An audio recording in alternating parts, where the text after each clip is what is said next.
Okay, we're not sure. We know Arlen's not going to be here, and we don't know where Mr. Gilroy is. He was having power issues, but thought they were resolved, and no emails, no texts. So let's get started, and maybe he'll join us. Or maybe he's still having problems. Okay, so I'll call the meeting to order. Can I get a motion to adopt the agenda?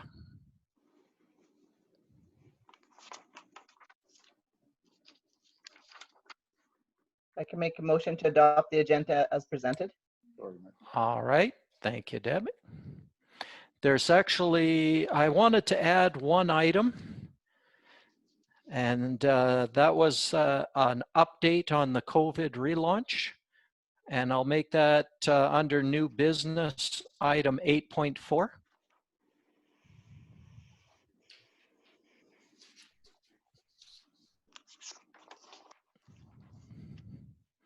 Do you accept that amendment? I will accept that amendment. Any others?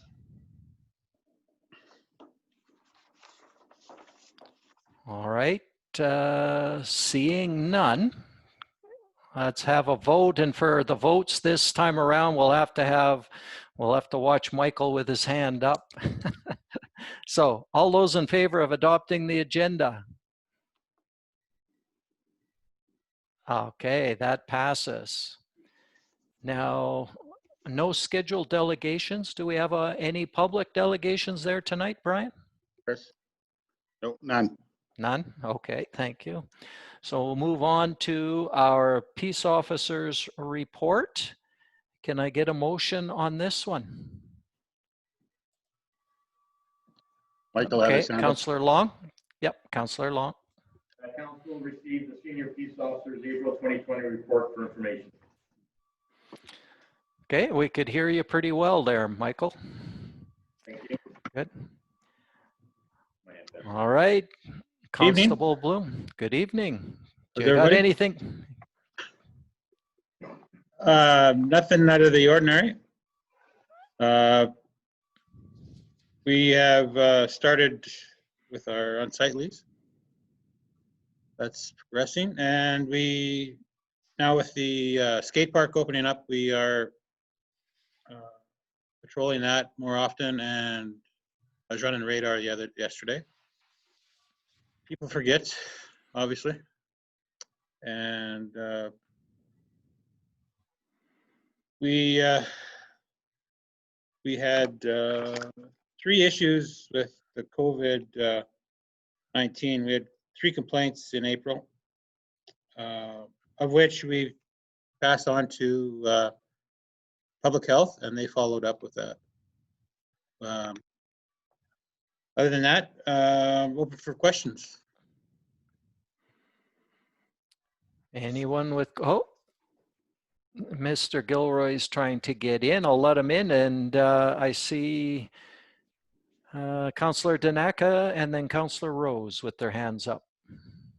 Okay, a couple questions on your first municipal bylaw section.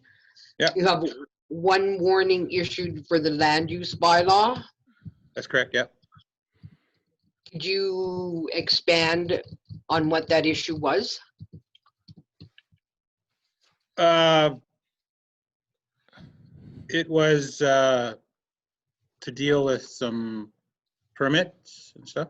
Okay. Okay. It was my other rectified. It was question- rectified, sorry. Okay, my other question, bylaw infraction totals.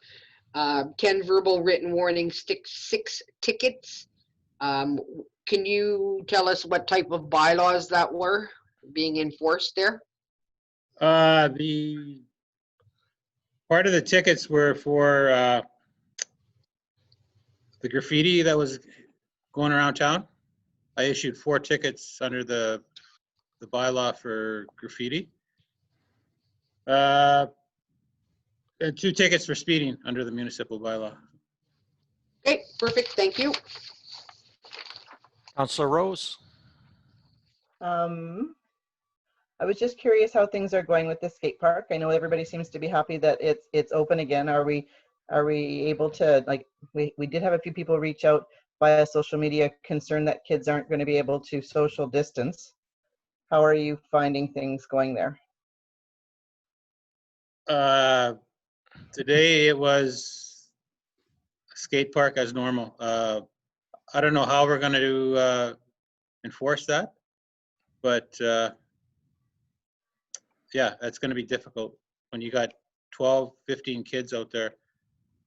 I don't know. What about helmets? How are they doing with that? Yeah, majority had helmets. There was probably 3 or 4 that obviously they're too cool for school. Anyway,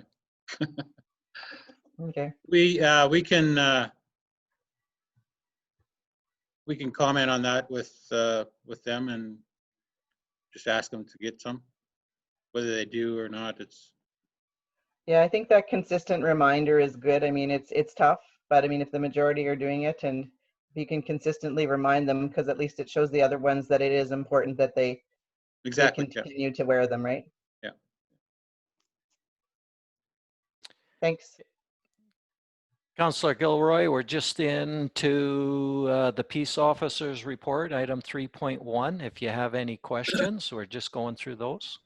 I did. I have to apologize for being late. Computer trouble again. My question has to do with the fact that with all the changes happening now, what is the status of our senior peace officers partner? Will she be going to her next assignment? When? That is still, So are we looking for a new partner? What is the status? it's on hold until the RCMP open up depot, and that could be 2 weeks, 2 months. It's hard to say. So it's Okay. status quo right now. So Okay, I just wanted an update on how things were working. okay. I had a couple of questions for you. One was just around the COVID infractions that were reported to you. What were those? They were concerned citizens about the possibility of the individuals testing positive but not self-isolating. So what we did was just, we got the name and information and just relayed that to public health inspector. And And do you know the results of that? Or were there people that were not self-isolating when they should have been? I think it was the time issue that the complainant didn't really understand or know when they were diagnosed and their 2-week isolation. There was just a timeline discrepancy. That was about it. So, and we didn't hear anything else from public health inspector. So if we don't hear anything, then we just assume it's rectified. Okay, thanks.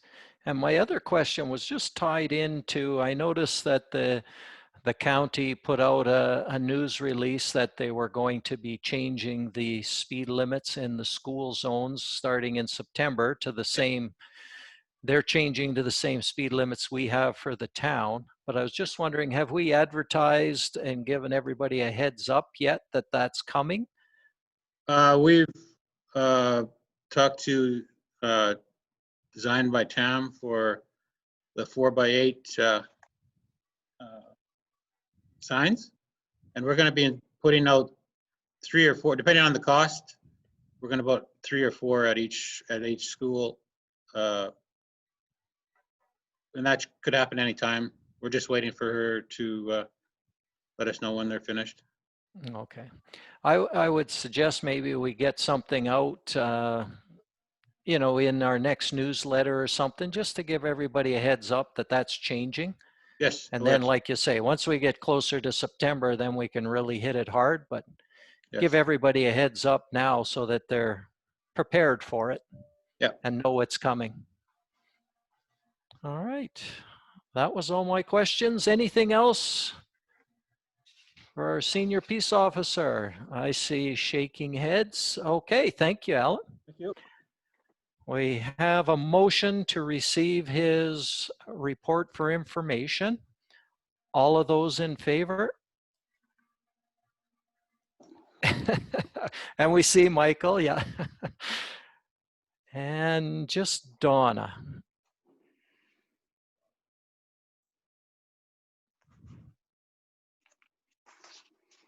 Can you find the voting button, Donna? Yep. Ah, there we go. Okay, thank you. Okay, moving on to our next agenda item then is our meeting minutes from May 12th. Get a motion on those.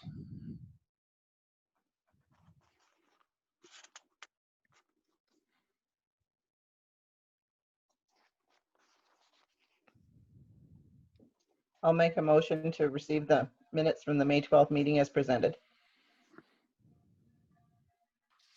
Okay. Oh, I see Donna with her hands up. Go ahead, Donna. Just a spelling error. 1.1, adoption of the agenda moved by Council Rose, that Council Adpot. Change that to adopt.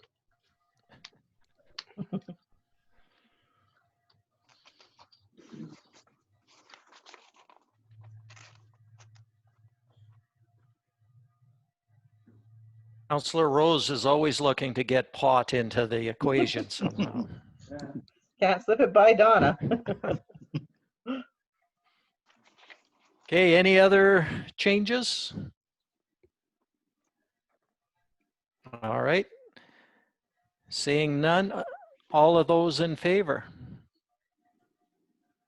Got Michael's? And I got the rest of them. That motion passes. We'll go to our May 20th meeting. And I know that there's been some changes to this one, and they've been sent out via email. They might not be in the package. Is that correct, Brian? That's correct. Okay, so we have new minutes, not the ones in our agenda package, but we still need a motion with the new minutes that he sent out today.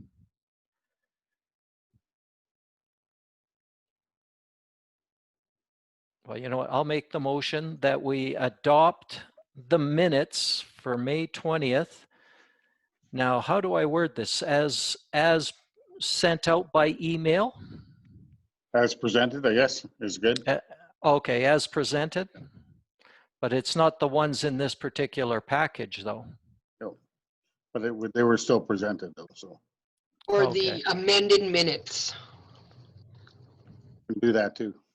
Okay, probably with amended minutes, because if somebody has this package and sees this as, you know, accepted as presented, they'll think they're the ones that were in this package. So make the motion to accept the minutes as amended. And Brian, what were the changes in that?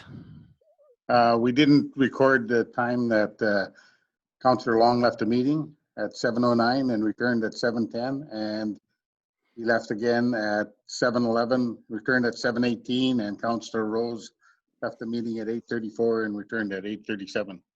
It's just when they went offline. Oh, okay. So you just added those when they came and went, because a couple of those were on there, but a couple weren't. Okay. One thing about that doesn't mean we've necessarily left the meeting if it's just we've lost the video.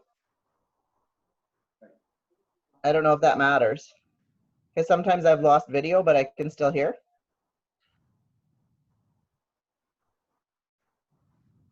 Maybe the same with Michael. I don't know if it's just lost his Yeah. video.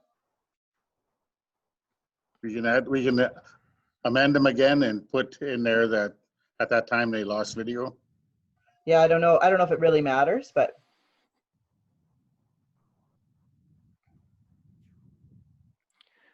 Well, it's hard to know whether it was just a video loss or a complete loss, right? That's the problem. because you don't know if well, sometimes if we still see your picture, well, not your picture because it just becomes a square box with your name in it, but we know that you might still be there, like right now. It's it just has your name in it, but we cannot see you, Debbie. But you can hear me, right? We can hear you now. Did you turn your camera off? Yeah. And then you can just start it again. Yeah. But there's sometimes it just stops working on me, so I don't know. okay. So if we see them disappear, then we'll assume like the name disappear. But if you still stay there, we can assume you're there. Okay. I'll try to verbally let you know that I've lost video, but I can still hear what the meeting. Okay. All right. Any other alterations to those minutes? Oh, I see Councillor Gilroy with his hand up. All I was going to say is that since this is a visual record of the meeting, whether we cut off or not, it probably does mean we could say left the meeting due to the technical problems, but I think we still need to record it as having left the meeting, just because this is a visual record, so it's like leaving the room in a sense. I kind of look at it the same way as when she falls asleep when she's in council chambers there. She's still there, but not really.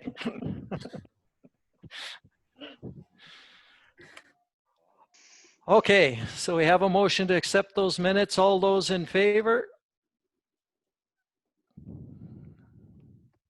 I did see Michael's, I got it. Oh, and mine didn't take. I must have hit it twice. There it is. Okay, that motion passes also. Moving ahead then, any business arising from the minutes?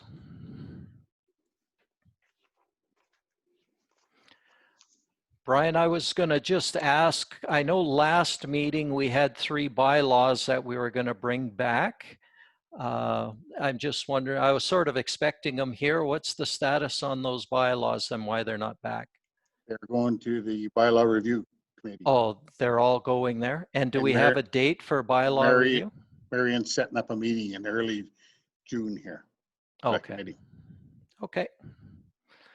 Thank you. All right. Moving on then to new business. Item 8.1, cemetery repair requests. Can I get a motion? I see Councillor Stenhouse. That council received the letter of request regarding the repairs to the St. Paul's Roman Catholic Church Cemetery for information. Okay. Councillor Long. I'll be voting against it. We've done this before in the past, and it's been an ongoing thing, and the little things that we can do for those of our loved ones who have passed away, I think we should be doing it, especially now. We just had another person pass away today in JB Woods. I think it's important that we continue our work in helping the churches and the cemeteries. Okay, Councillor Stenhouse. Okay, so we've just had meetings on how we can, on budgets and the COVID and how we can save money and what we can do to cut back. She's asking for 2 days of labor and equipment rental. So this is like I said, we've been going to these meetings. Where can we save and cut back? And we need to start cutting our expenses. And now we want to donate 2 days of labor and equipment. Okay, Councillor Long again. It's not a donation so much as an investment in our community, and it's a commitment to the loved ones who are grieving in this time. I don't understand why we wouldn't do it. It's an investment, and it's a small investment. It's a couple of days, some labor and some equipment. We can be as stringent as we want, but then we begin to look mean-spirited and petty. And this is not one of those things that we need to cut back on. The cost is minimal, and the service is greatly appreciated by those in the community. What are we doing? It's silly, in my opinion. Okay, I'll get our CAO and then Councillor Gilroy. Just to let council know that we have helped the other cemeteries in town with the same type of work that the St. Paul's Roman Catholic Church group is asking for also. So it's nothing new. I talked to Diana, and I basically said if councillor approves it, it'll be on our time and when we're free to do it. So it's not like we're going to be pulling away from, say, tarring or patching or paving or whatever to do this. It'll be when we can find some free time throughout the summer here. Okay, thank you. So Councillor Gilroy and then Councillor Danaka. I have no problem with the repairs if, first of all, I didn't see where it said 2 days because I was looking for the time frame. But if our public works manager thinks we can do it and they give a detailed plan, I don't want them going there and suddenly saying, oh, well, maybe this one, maybe that one. I think they need to give our public works a detailed plan of which ones they want done so that we can go in and do the work in as efficient as possible. I think that's a fair request. It's not turning it down. It's just saying, give us your plan. And then maybe we also probably need to keep track of how often we do this for all the cemeteries, just so that we can be fair. So those are my 2 points. Go ahead, Councillor Danaka. As CAO Martinson has said, we've helped other cemeteries in the past with work. These are all volunteer groups that are trying their best as part of the church to maintain their cemeteries. And again, these are all volunteer people. They're all older people who are looking after the cemeteries. Any help that we can give them, I think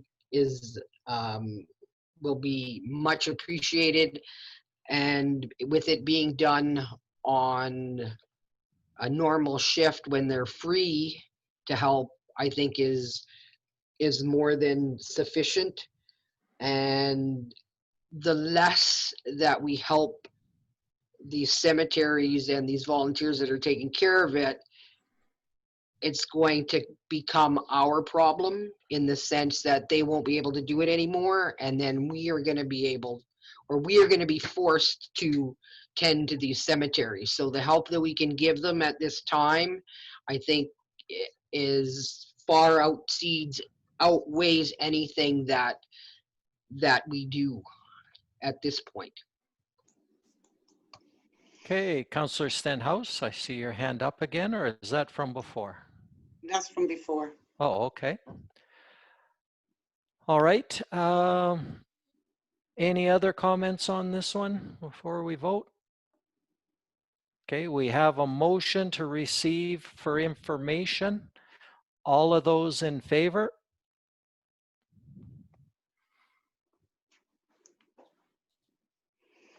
Okay, that motion is defeated. Can we get another motion on this topic? Councillor Long? That council approves Public Works to help with the repairs at St. Paul's Roman Catholic Church Cemetery. Okay, any other discussions, or have we beat it to death? I don't see any more discussions, so let's vote. All those in favor?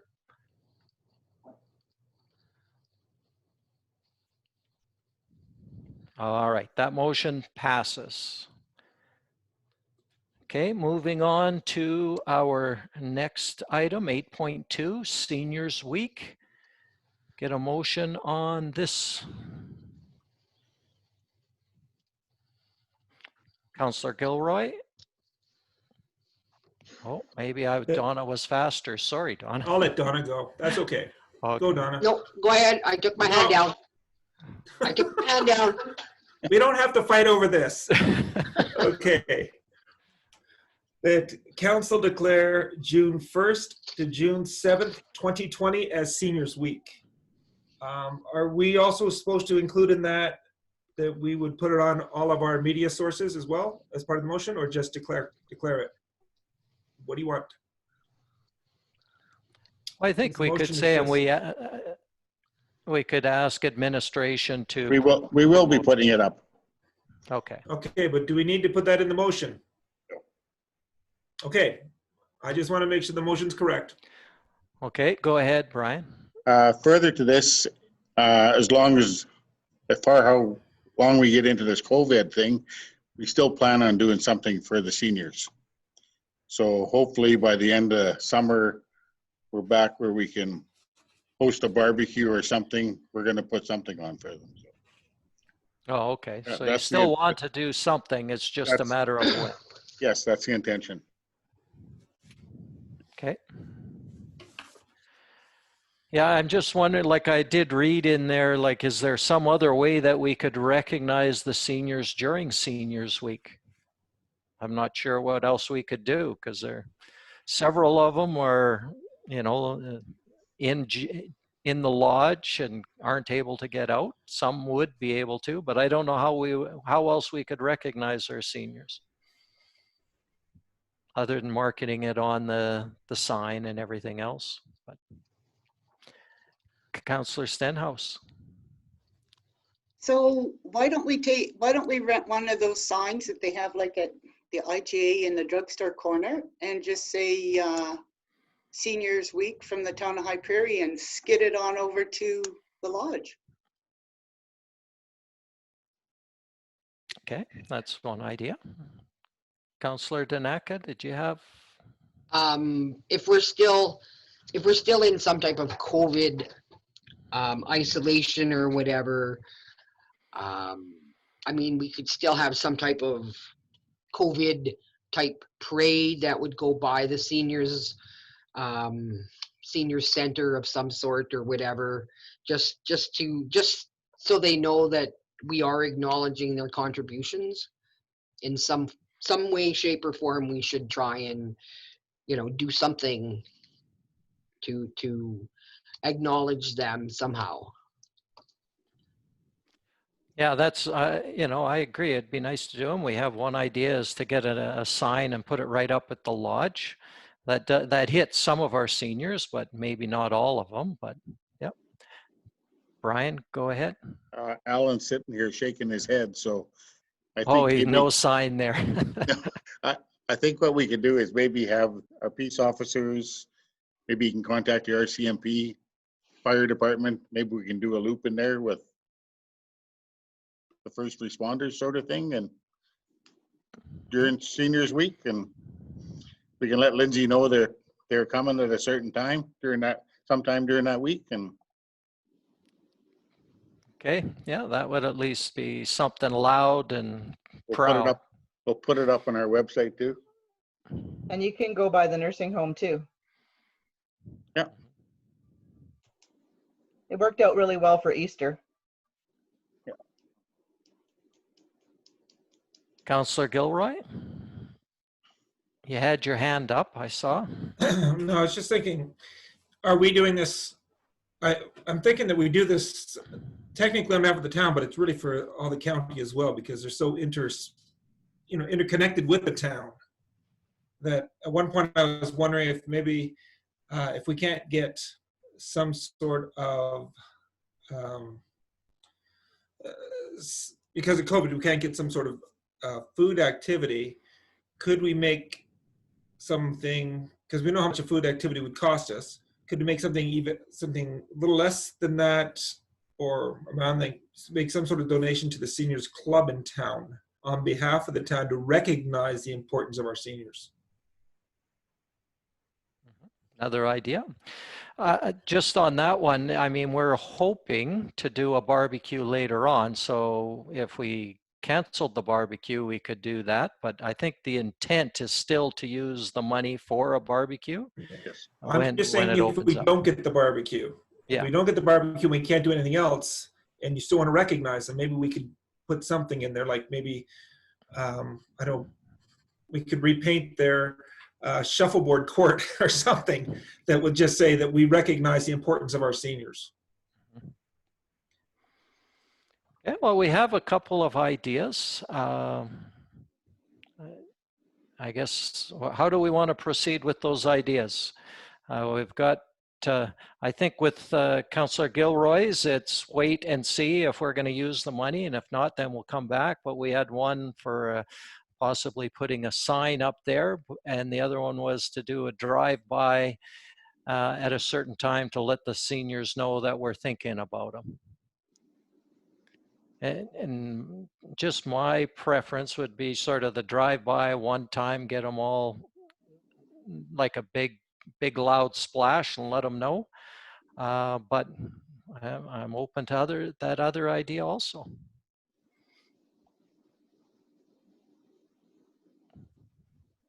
Councillor Long? I like the idea of drive-by as well. I just have vision of the ambulances and the fire truck and the police cars, and then they get out and do a little walk past the lunchroom while everybody's having their lunch, and they'll see all of them walking by with flags in the back of the trucks and vehicles for them. Nice, simple, and I'm sure they appreciate it.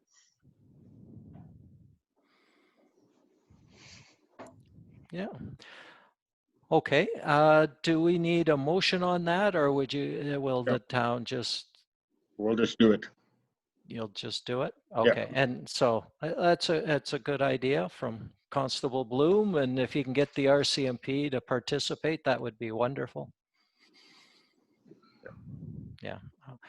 Okay, so we have a motion to sign the declaration or proclaim it as Seniors Week. All of those in favor? Michael, you vote. You gotta vote. Gotta vote. Yeah. Okay, he's in favor. Everybody's in favor. That motion passes.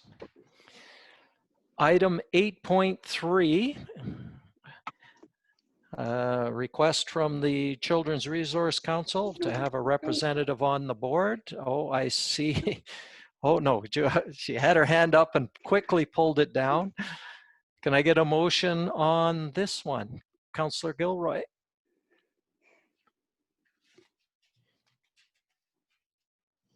There we go. Okay, no, that's okay. I had a thing. Okay, the council appoint a counselor to sit on the High Prairie District Children's Resource Council Board until we have our next, the November meeting, the Organizational meeting. organization meeting. I think if at this time, if we're gonna put anybody on, just put it to the organization meeting and then make all the proper ones.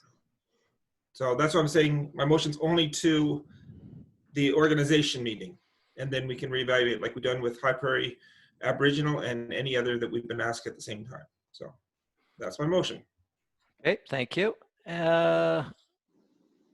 Brian M., did they talk to you at all, or was it just the letter that you received? Just the letter I received. I'm just wondering why they're asking now as opposed to before, or if there's any updates. They did apply before and asked at one time earlier on.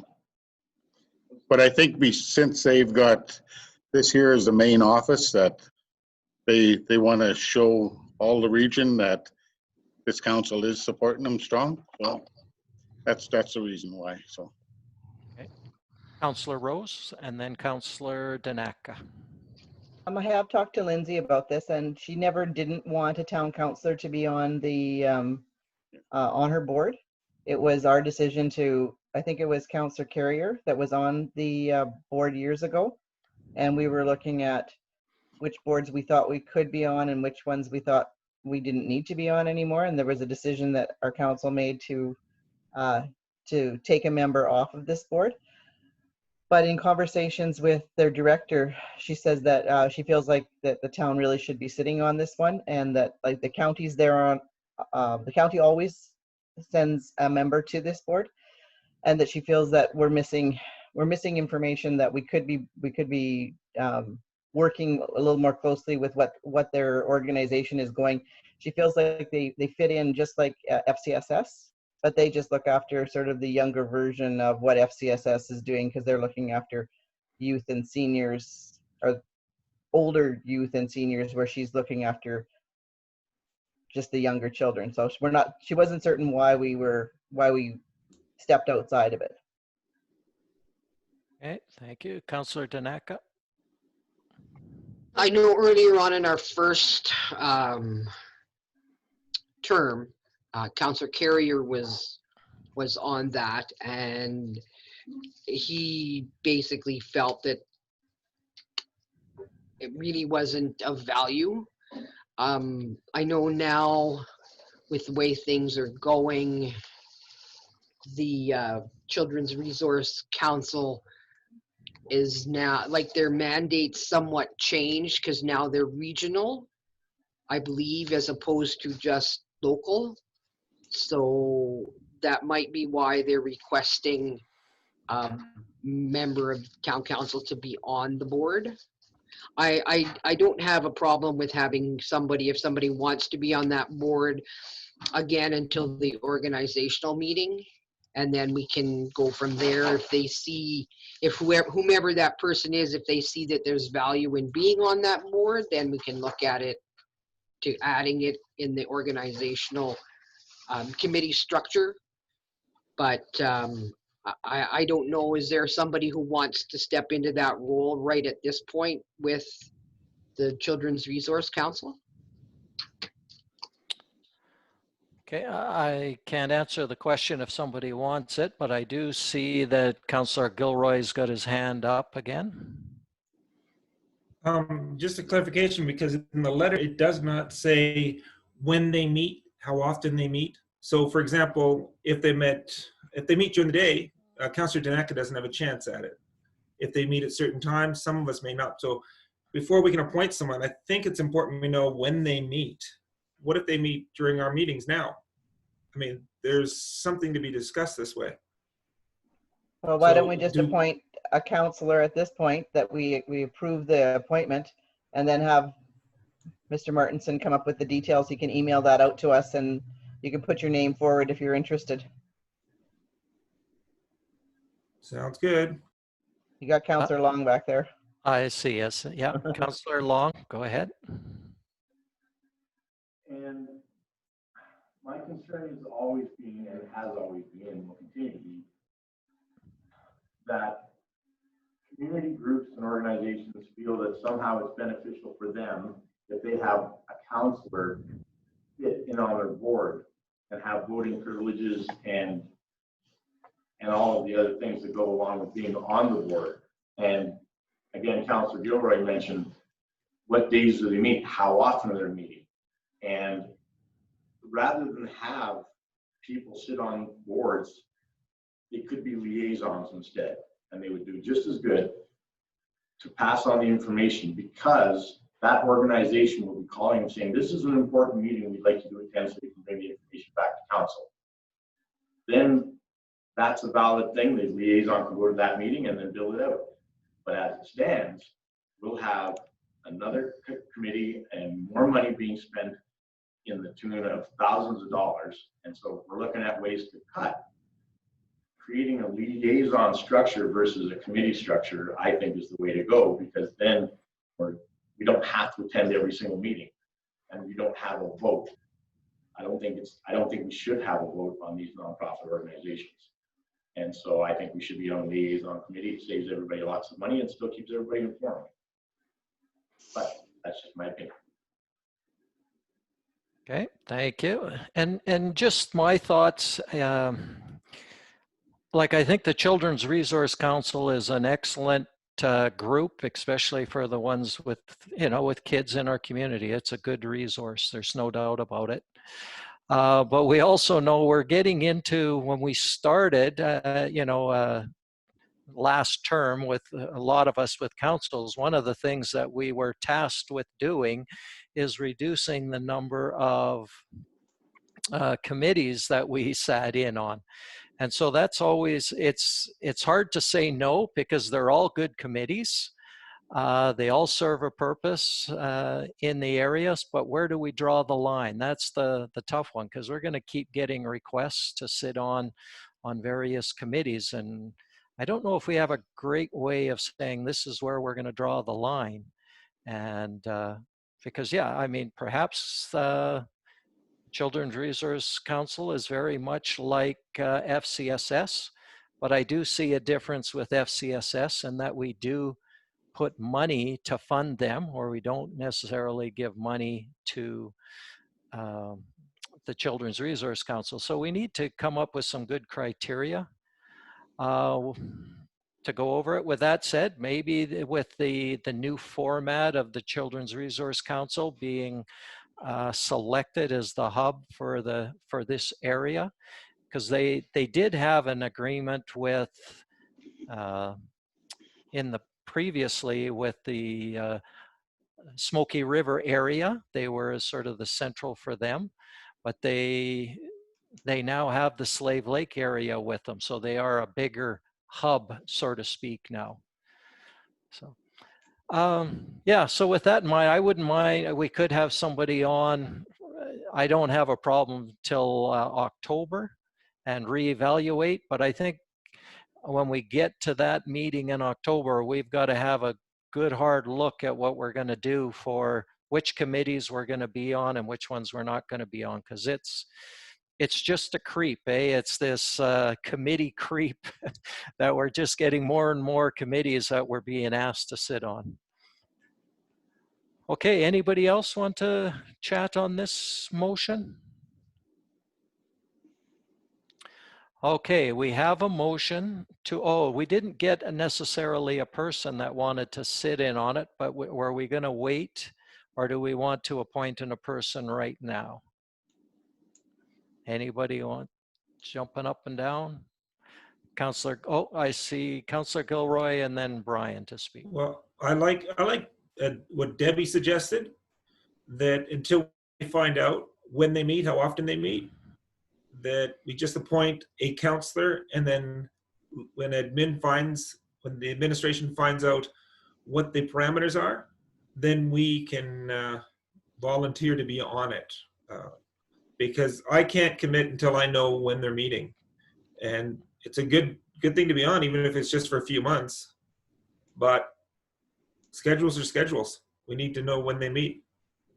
So I would just go with my motion being a counselor, and then let admin deal with it. Okay, go ahead, Brian. You could appoint somebody and an alternate. So we don't have to keep bringing this back. So I would say to appoint somebody as the member of this committee into the organizational meeting, and somebody else as another counselor as an alternate. That way, if one can't make it, the other one should be able to make it. Okay, Councillor Rose and then Councillor Stenhouse. I'm willing to sit on it if we don't have anybody else that wants to move forward, or I can take the alternate.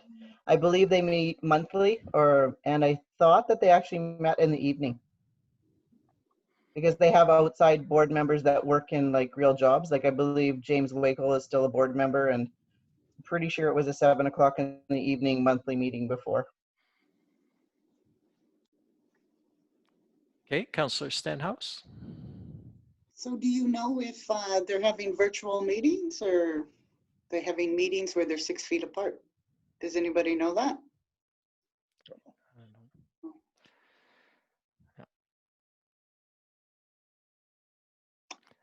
So lots of questions. Okay, well, we have one person that's volunteered. I don't know if we want to go with that at this point, and then if we need an alternate, we can go from there. Or do they need an alternate now, Brian? Put the alternate now. Okay. Councillor Stenhouse? Okay. Councillor Gilroy, were you interested as being an alternate? No? I know I told you, I said I can't Yeah, commit until you without get- timeframes. So I'm not going to do that, what if I can't commit properly? Okay. I don't see any hands go. I could be an alternate on it then. I could volunteer for that if we need an alternate.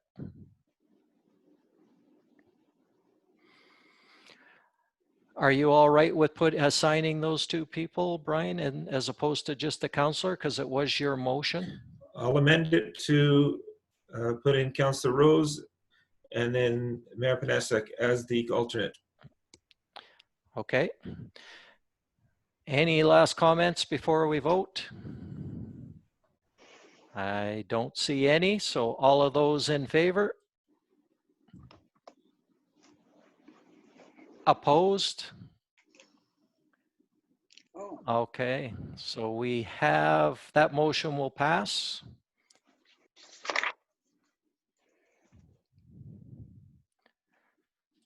Okay, moving on. Oh, it's the added item was just an update. I'd like to get an update on the relaunch for a COVID relaunch from our CAO on what's the plan going ahead.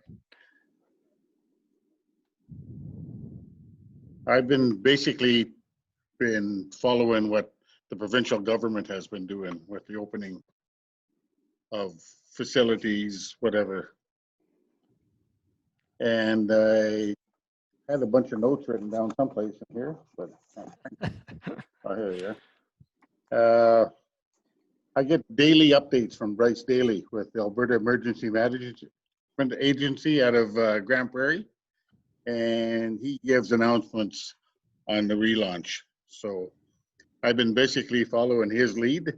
One of the last ones was playgrounds and dog parks, and now today was churches. So it's changing every day, and for now I'm comfortable, and I talked to the staff today. They're comfortable with leaving the office the way it is right now, and we'll see how it goes till mid-June, and then possibly after that we'll look at opening the Hardtown office. Okay, I see Councillor Gilroy's hand up. Just to address the church issue, there were over 1,000 of us talking to the Premier last week and Dr. Hinshaw. They had the right to open as of the 14th with a lot of restrictions, including numbers and taking names and all sorts of other stuff. So they're still looking into that. There are still, but the second, from what we hear, if everything goes well, the second relaunch is June the 19th, I believe.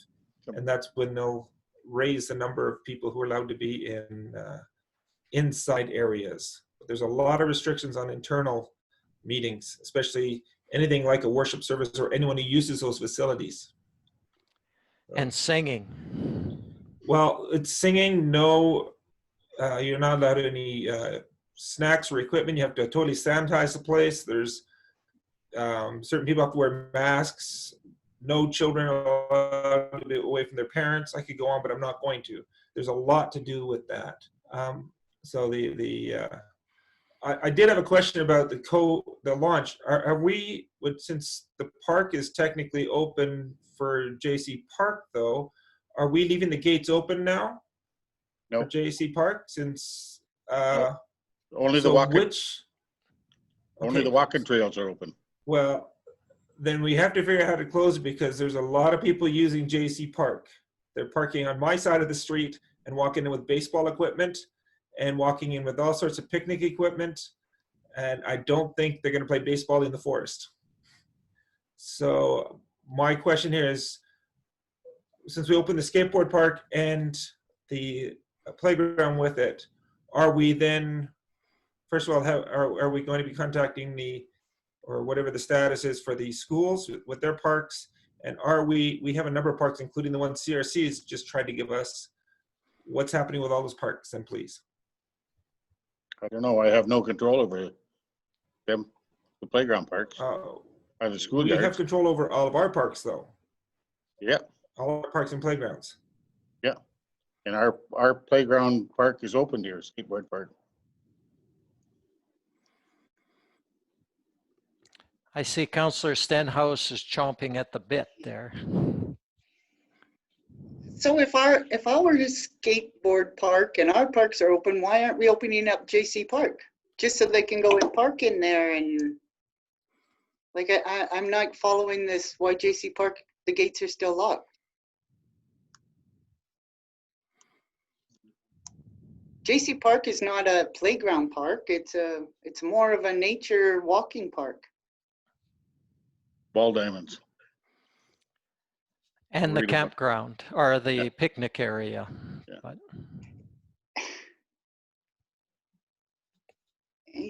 Okay, I don't know if I'm confused here, but I've seen on the news where people are going to like, where they're sitting in parks 6 feet apart, doing their social distancing.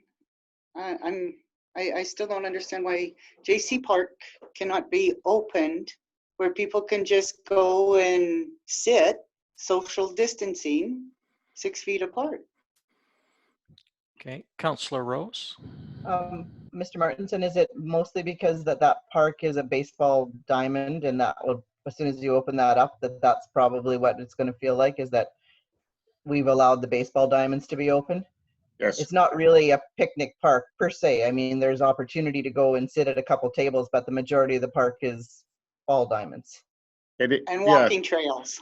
Well, Yes. the trails are open, right? and there's no washrooms in there. We took the washrooms out. So there's no washroom facilities. My fear is baseball, if you're playing ball, you're obviously playing with the same ball, right? Bats, so they're not gonna be cleaning the ball, when it's hit to them and clean it off and throw it back into the infield sort of thing, So there's rules and regulations that we're supposed to be looking after too, so that's why I Has didn't other open it. communities opened up ball diamonds? Not that I'm aware of. Not Yeah, yet, if it didn't anyway. have the ball diamonds, I agree with you then, Councillor Stenhouse. It'd be nice to have an area to just go sit and have a picnic, but I think the majority of use is ball diamonds. And obviously, if Councillor Gilroy is watching them walk in with it closed, as soon as we open the gates, that'll be an invitation to play ball. Well, they're driving into our church and a couple of them almost hit some of our kids in coming in. So I'm going to have to close off the entrance to ours if you want to keep people from fully going in. But I've seen them walk even across the street with baseball equipment and other things. So how are we going to police it if they're still doing that? Yeah, if they're, if they're from the same family and they got 3 or 4 kids and they're going over there and playing ball and scrub, well, that's all right. They're just getting out and enjoying it, but it could be easily spread to getting a bunch of people together that are from different families and playing a ball game and walking over there. And I guess we have to keep an eye on some of that, because at this point, I don't believe ball diamonds and that kind of a sport is open yet. I suspect that'll be stage 2. So in another 2 weeks, it'll probably be open. My big fear is we have no washrooms out there. And if they were, they would have to be locked. So either that or you have to clean them after every use. So we can't afford to be doing that. So that's why they're closed. Okay. Councillor Stenhouse? We have washrooms at the skate park? Yeah, but it's locked.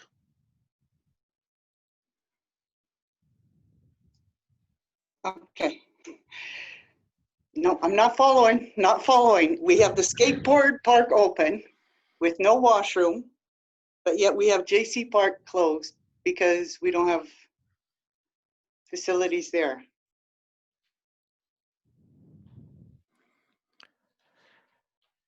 Well, and again, yeah, I mean, the skateboard park is one where they got to try and keep them apart.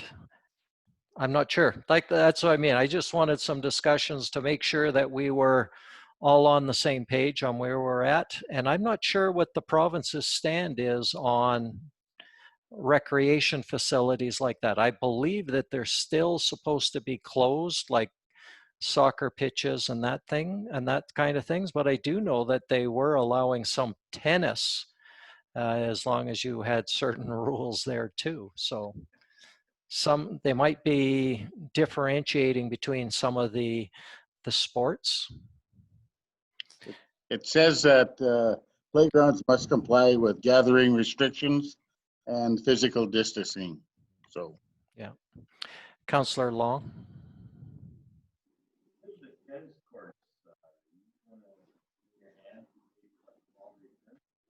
Or what's going on with that, Brian?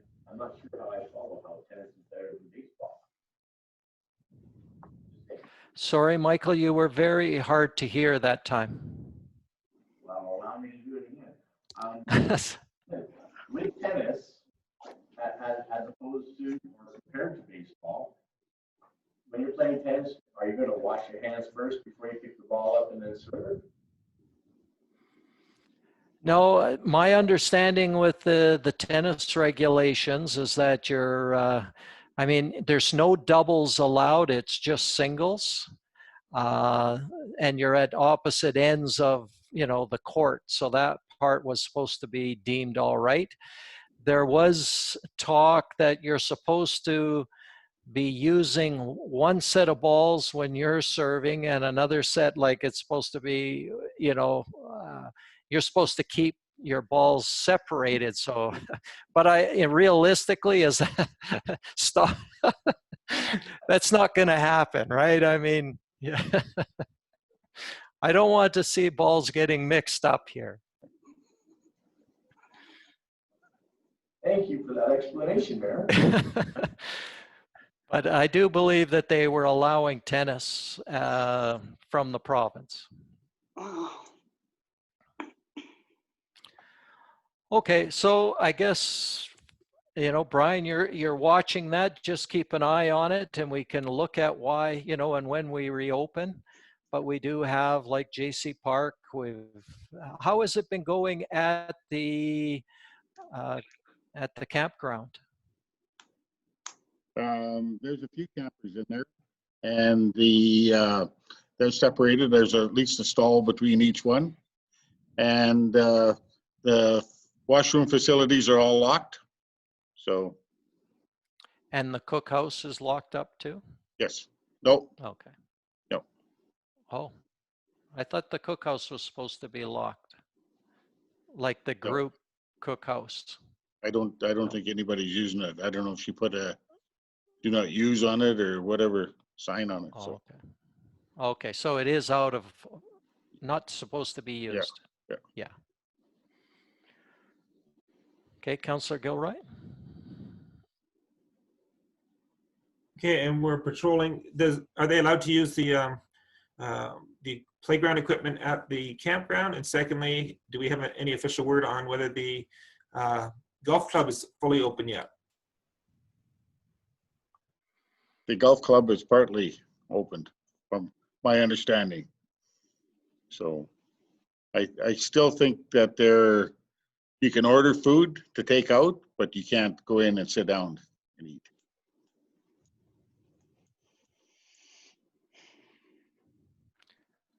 All right. Do we have any more discussions on this? So we'll keep an eye on it. We'll have to keep moving ahead with that. Did we actually make a motion on this one, Brian? No. Oh, okay. I'm going to make a motion to receive the discussions on the COVID relaunch for information. All those in favor?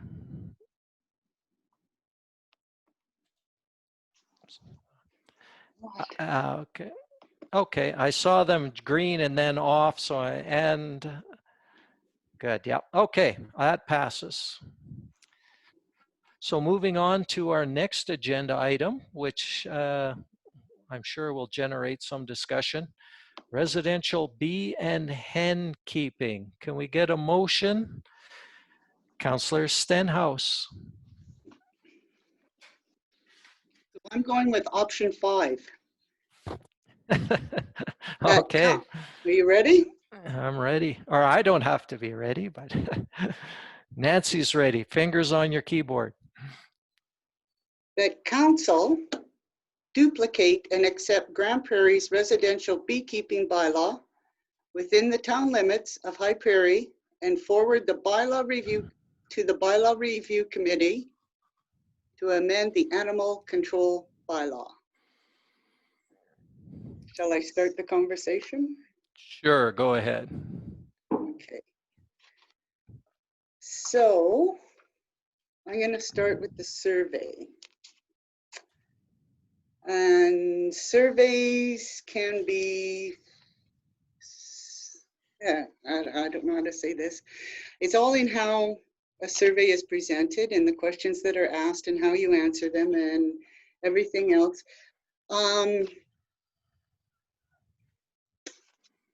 First of all, yes, where's my notes? Sorry, I wanted to grab this. Okay, so here we go. So we had a bunch of people answer the survey, but I noticed that it's only the people who answered no that were allowed to give a comment. So we're only getting the cons for why we shouldn't have beekeeping in our town. And my figures did not match up with, so out of 88 that said no, 52 responded with an allergy concern, and that brings it up to 59%. I don't know if it's my calculations, but that's not what Mackenzie Municipal Affairs figures was. And we have, again with the survey, when they did their report, they kind of are pushing us to make a decision that we're only going to allow 10. And that's why they provided us with the maps, and that's kind of in their report that it says to start with 10. But I have 2 maps in my package, and the maps don't match up. It was the loose leaf maps. Oh, that's the one we're going by? Yes. But that's only if we consider doing a pilot project with only 10 beehives. Now, I also want to address the hen thing. I'm not 100% against the hen thing. It's just that I haven't had enough time to do enough research on it. And the bee regulation, it states how many, where it's going to be, how they're going to be housed, all this other stuff. But yet we don't have that same information on the hens, on what size. I meant to go to PV Mart today and measure the chicken coop, but I never got a chance. Like, it doesn't state the hens on how big of a coop they're going to have or anything else. So that's why I left out the hen. I only went with the bee bylaw. I think that's it. Okay, thank you. And Councillor Gilroy's got his hand up. I was kind of curious to why they mentioned the old hospital property, why it's circled in there when it's not of use as a zone to buffer from. And this was on the loose leaf one. But I guess one of the things that, and maybe I overlooked it, but I remember the presentations talking about people having the proper training, as well as being able to form a committee that would help police it so that our peace officers wouldn't be overwhelmed. And it's sort of a local association, or even coming under the umbrella of one like the Grand Prairie Association. So I'd like that checked out ahead of time, because one of the things they worried about is overtaxing our people power of our peace officers with complaints and things like that. I would like to have a proper association that actually, and a couple of the presentations did talk about it, an association that would make sure that people did things right, especially with the bees. So if they can go to the bylaw committee and they can look into making that a part of it, as well as making sure we have some sort of restriction so that your little chicks don't go into everybody else's yard, because we have quite a few open yards, as you know. There's a lot of connecting yards where there are no fences. So I think we need to ensure that there is a secured pen of some sort as well for any chickens and things like that. So, but I would recommend that we do send this report as well as recommendations to the bylaw committee, have them look at it and bring it back to us to see what the town thinks about a new bylaw. All right, I see Councillor Stenhouse with their hand up again, and then Councillor Long. Okay, so this is to address Councillor Gilroy. In the bylaw, it states that you must have a barrier around it already.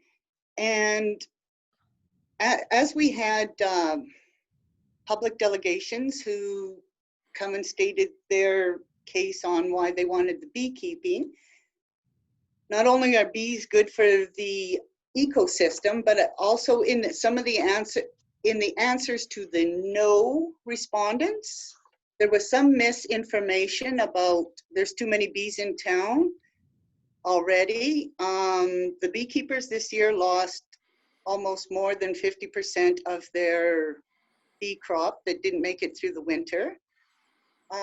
With the chickens, they say the chickens are noisy. No, chickens, when it gets dark out, they're in their coop and they go to bed, unlike the vehicles with the loud mufflers and everything else that's roaring up and down the streets, and the dogs that are barking 24 hours. So, and for policing it, or however you want to put it, our bylaw doesn't go out unless there's a complaint filed. Like, the bylaw doesn't go out, and all these people who have cats and dogs, we don't check on them to see if they're in a good home or fed properly or bathed or whatever.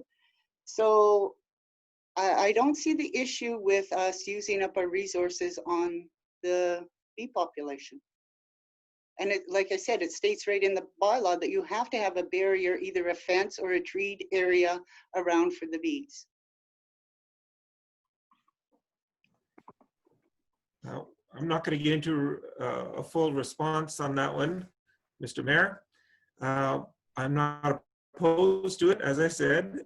I just want the safeguards that were suggested by the public, and that is that there's an association of people who know what they're doing for the beekeepers to assist in this area of bylaw enforcement.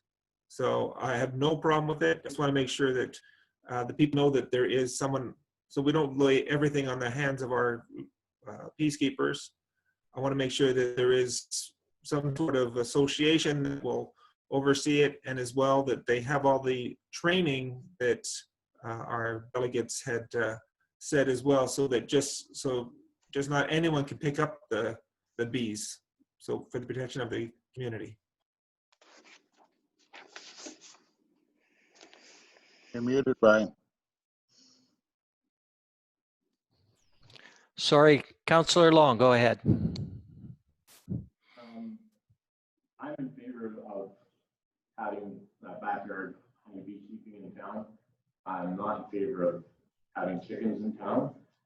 And the point, my concern there is that I know what a stinky chicken coop smells like, and if somebody doesn't keep it clean and to what people are hoping the standards will be, then we're gonna have neighbors calling us left, right, and center saying our house smells like chicken coop.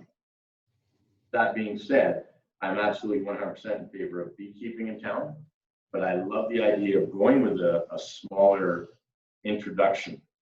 10 homes apply for it, 100 homes apply for it. We give 10 out for the first year to see how it works. As Councillor Stenhouse has already stated, the bee population is in extreme danger, not only from environmental concerns, but also from all the nicotinoids and the Roundup and everything else that's used in this area profusely, and it's almost criminal. The potential decreased pollination effect on certain plants is one of the concerns from people in the survey. Number 6, potential decreased pollination effect. Bees are pollinators, so yeah, your begonias will be fine, and so will the roses and everything else included. They're not going to have a decreased pollination effect on anything. They will pollinate. That's what they do. Aside from that, I like the survey. I like that they've given us insight on both sides. But I think that if we start out with a small amount, that doesn't overtax our bylaw officers, and it'll be a nice slow introduction and see how it goes. If it doesn't work out, we close it down. Okay, thank you. And I see Councillor Danaka's got her hand up. From what I remember from that meeting where that lady attended and was voicing her concerns about and her desire to have bees, there's very strict rules and regulations that are set out in order for you to have bees on your property. It's not simply putting a hive and then getting your 10 bees or whatever is in your hive, because you have to be a member of the Alberta Beekeepers Association. You have to be trained, et cetera, et cetera. My concern with this is that there is, and of course they have to get a permit through the town so we know where these bees are. My concern is that the possibility of having individuals who don't get the permit and don't get the training but have bees on their property, then we have that issue, which causes some concern. Plus, we then have bylaw enforcement who are going around addressing complaints of people who have hives that they shouldn't have. I'm not immune to having a pilot project or a pilot site or whatever you want to call it regarding bees. I don't necessarily think we're going to have hundreds of people who want hives. I'm just sort of assuming that. And in reading the results of the survey and some of the concerns that are put forward by people, they may not be opposed to the bees, but they do have some legitimate concerns that we really have to pay attention to. So I'm not really sure the best route at this point to go with the bees, but like I said, I'm not immune to having a pilot spot, but to just make it a blanket bylaw now saying yes, you can have 10 bees or whatever we decide, I'm not at that point yet. Okay, thank you. Something new there, Judy? Because we haven't heard from Councillor Rose or myself yet. Well, I Okay, did- so Councillor Rose has got her hand up. Go ahead. Just 2 questions. One to Mr. Bloom. Is he still there or did he leave? Where? Okay, so he's our bylaw guy. What's his thoughts on bees, and has he done any research, and what kind of, basically what's your thoughts on it, Alan? He's buying the biggest bug zapper he can find. No. This is where Can you hear him? No. No. I'll let him come up here.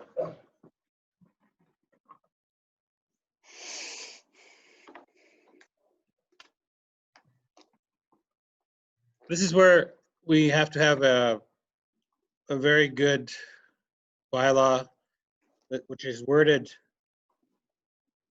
so nobody has any gray areas they're thinking of. So I like the pilot project. I'm not opposed to it, but when we sit down with the bylaw review committee, I'm going to be asking to input some stipulations in there that if people are abusing this, there's no second chance with this, that we hire a legitimate beekeeper to come in, remove the hive at the owner's expense. So other than that, I don't have any issues, but and honestly, it's my personal opinion, I can't see us or the town having an exorbitant amount of people wanting to have bees in their backyard. To tell you the truth, I can maybe count on my one hand of maybe 5 people that I know of that would have them. But other than that, we'll see when the permits or the applications come in. So you would support a pilot project over Councillor Stenhouse's motion was, Judy, was that to adopt the Grand Prairie bylaw that's already in place and to take that to the bylaw review committee? Yes, that was included. That's why I wanted to comment right away, because we reviewed the Grand Prairie's beekeeping. That's why I said to duplicate the Grand Prairie's one, because it had all the information, and have it sent to the bylaw review committee. I didn't say to adopt it tonight. So all you're doing is saying is bring that Grand Prairie bylaw back to the bylaw review committee, and that would be then with the bylaw enforcement officer as well. Like Alan would have some input on that. Yeah, yes, because that's the only bylaw that was presented to us that has information on how this is regulated. That's the one that had all the regulations in it. And from that step, could we not bring forward a pilot project? Well, yeah, if that's what the bylaw wants or whatever. It's just that I didn't want this thrown away. No, okay, that's good. Okay, thanks very much, Alan. Okay. From my perspective is, I don't think we want to, I think at this point we want to say whether or not we're going to agree with some beehives tonight, and not, if we're not going to agree to it, there's no use the bylaw review committee working on a new bylaw. So we have to be, you know, if we're going to approve this, it's that we're going to be allowing them to go on a pilot project to get started, see how this would work. And there are some very good regulations that came out of that one. They were the same regulations that they were using in Edmonton and Grand Prairie. So either way, that's really good. I think I look at this and I'm in favor of allowing them. We asked the public what their thoughts are. We heard, you know, pretty overwhelmingly that people support the bees. There are some legitimate concerns, there's no doubt about it.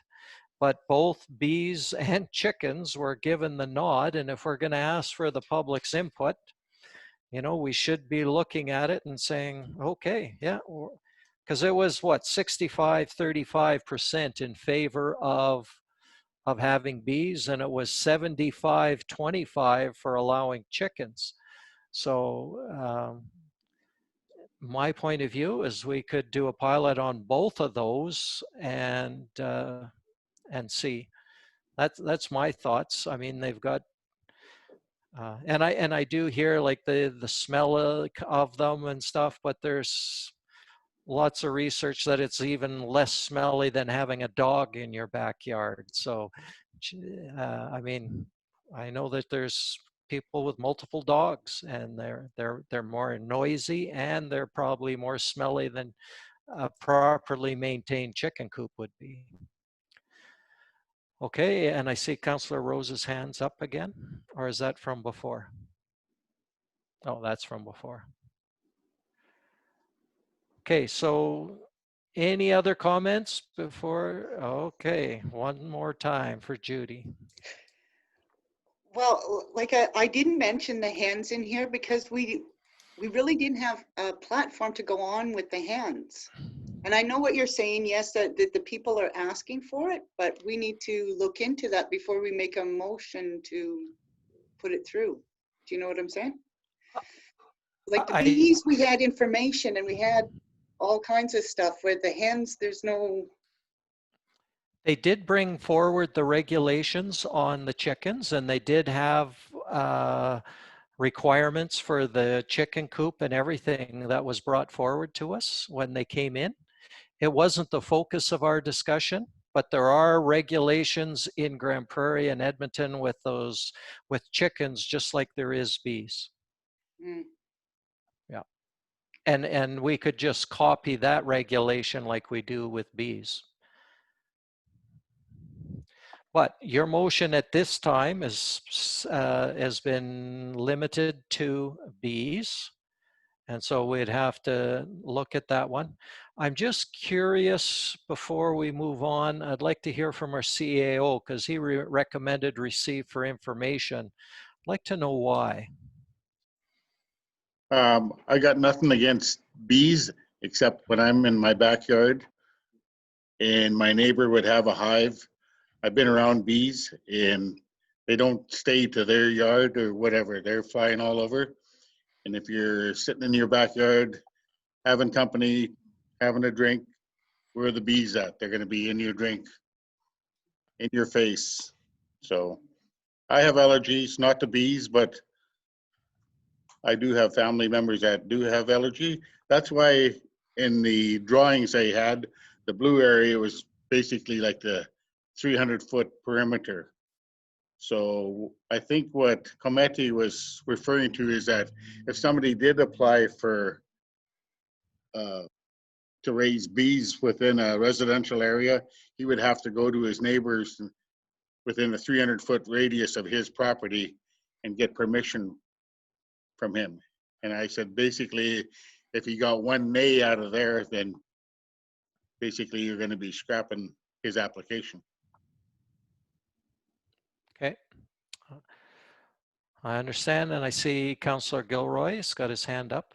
I just had a quick, just one simple question. We've talked about, the motion is to send this back to the bylaw committee for further consideration and to tweak it for us. But we're also talking about a pilot project. What would we need in place for a pilot project that would at the same time allow us still to work on a bylaw?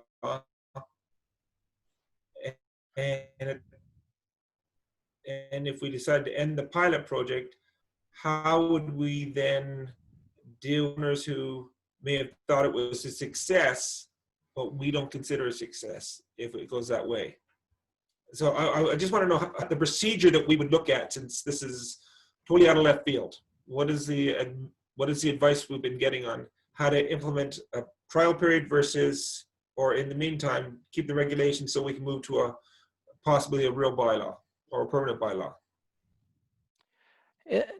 This is my thoughts on it, is that we would trial it for a couple of years, because I think it's quite late in this year for anybody that wants to get bees to get them and get them set up. I know it's pretty late.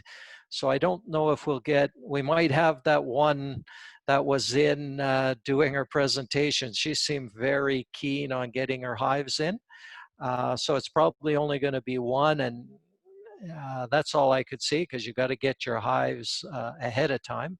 She said she was going to get them and store them somewhere else. So I would say doing a 2-year trial and then basing the response on any issues that we're having, both, people that don't want it, people that are doing it, are supportive of it. And that's when we would make a decision on whether this becomes a permanent bylaw or whether we're going to revoke that status. That's my views on it. Okay, so you were thinking of using the potential bylaw that we're looking at as the framework for this pilot project? And Yes. then if it works, we then make that framework permanent? Exactly. So- This bylaw okay. would be exactly the same, except we're limiting how many we would put in the town at this point in a pilot project to a maximum of 10. And then just after 2 years, decide if we're going to make that bylaw permanent. But all the rules and regulations for those hives at this point should be in the bylaw, and we might tweak it after we've had it in place for a while. So would we be having a temporary bylaw that would then be replaced by a more up-to-date one? I'm just trying to figure out how we can legally do this so that the bylaw can enforce it and the town can do it and still get the desired end result that we want, either way. Okay, I'll answer it, and then I see Councillor Long with his hand up.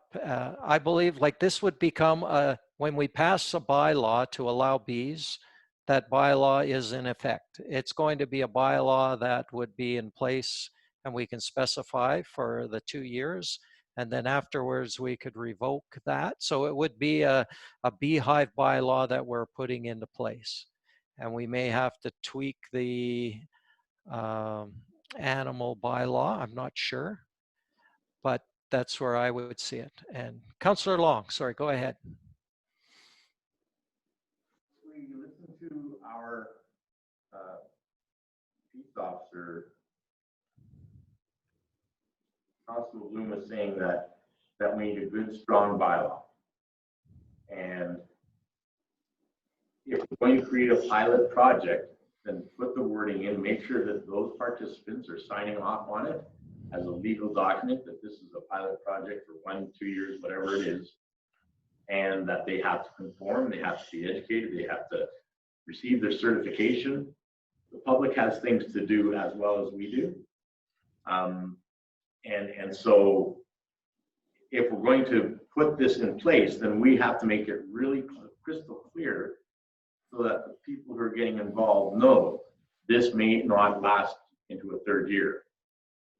And you signed off on this. And so that everybody knows, all the participants know, and that our town bylaw officers know that they have the support of the town if they have to come down on somebody for in violation. We need to make sure all of these things are crystal clear so that our guys and gals don't have people barking at saying you don't have the authority to do this, or this is what they said. Yeah, that's what we said. Make it crystal clear. That's what we need to do. That's the easiest thing we can do. Make it a pilot project, get the participants to sign off on the pilot project, make sure that we have all of the bylaws in place and all the rules and regulations in place. We don't want the goalposts to keep moving on the people.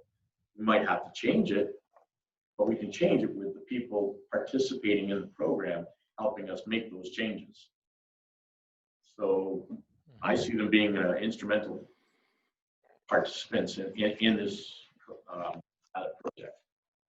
Keep them informed, keep them part of the solution. Okay, thank you. All right, we've been around this quite a few times before we vote. Any last comment on there? Okay, now just to refresh, it's a vote to basically we're accepting bees, but we're moving the bylaw, or the request is to take it to bylaw to come up with a bee keeping bylaw for us. And I know in the motion it didn't say on a pilot project, but do we want to make it on a pilot project? That's what I'm hearing most around the table here. Do we, like you're talking about as well, the Grand Prairie one? Are we Yes. limiting it to the Grand Prairie one then? Is that part of the motion then? The Grand Prairie one is fine because it's outlining the key parts of the bylaw. But Yes. I guess the other They will flip tweak side of it is, yeah, they'll They will tweak tweak it to it, make okay. it our own. Use that as a template to start. And there was the one from Edmonton, which was similar. Yeah. But I think, and correct me if I'm wrong, but what I've heard around the table is most people are in favor of a pilot project, and bylaw could draft the bylaw in such a way that it was a pilot, I think would probably be the best received if we put it that way. Okay, so we have that motion on the floor. Oh, I see a question from Councillor Long. Or Did we ask the councillor who made the motion if this was acceptable to her to turn it into a pilot project? And then we could amend the motion do that? Okay. Or is she wanting to maintain hard fast? Because if it's a hard fast thing, then I can't support it. Councillor Stenhouse. No, no, I am willing to amend the motion. I just wanted to make sure that it went to the bylaw review committee. So I will amend it to say that it would be put into a pilot project. Okay. Yeah, that's what I heard around the table, and I mean, it can come back and the bylaw might make a different recommendation, but that's what I think, as I heard anyways. Okay, so we have, Do we want to put a year on that though, Brian? Like a Well, 2-year project or 3-year project? let the bylaw work on that and bring it back Okay. to council. But I think you're right. It's going to be 2 or 3 years, something like that. And the bylaw might want to talk to the beekeeper, see what's reasonable for them too. Yeah. Okay. We have a motion. All those in favor? Councillor Long, or his hands up, I see it. Good, okay. That motion passes. Before we leave that though, I'd like to discuss the hens because we dealt with only part of it, not the other part of it. And the delegation did bring both hens and beekeeping up. So is there a motion pertaining to hens? Okay. Okay, Councillor Stenhouse. Here it is.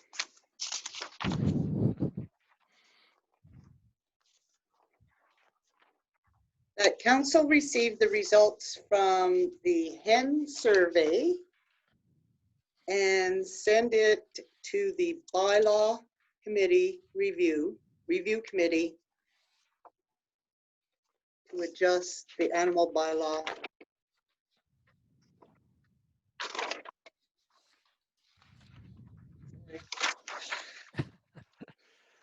Okay, that's kind of I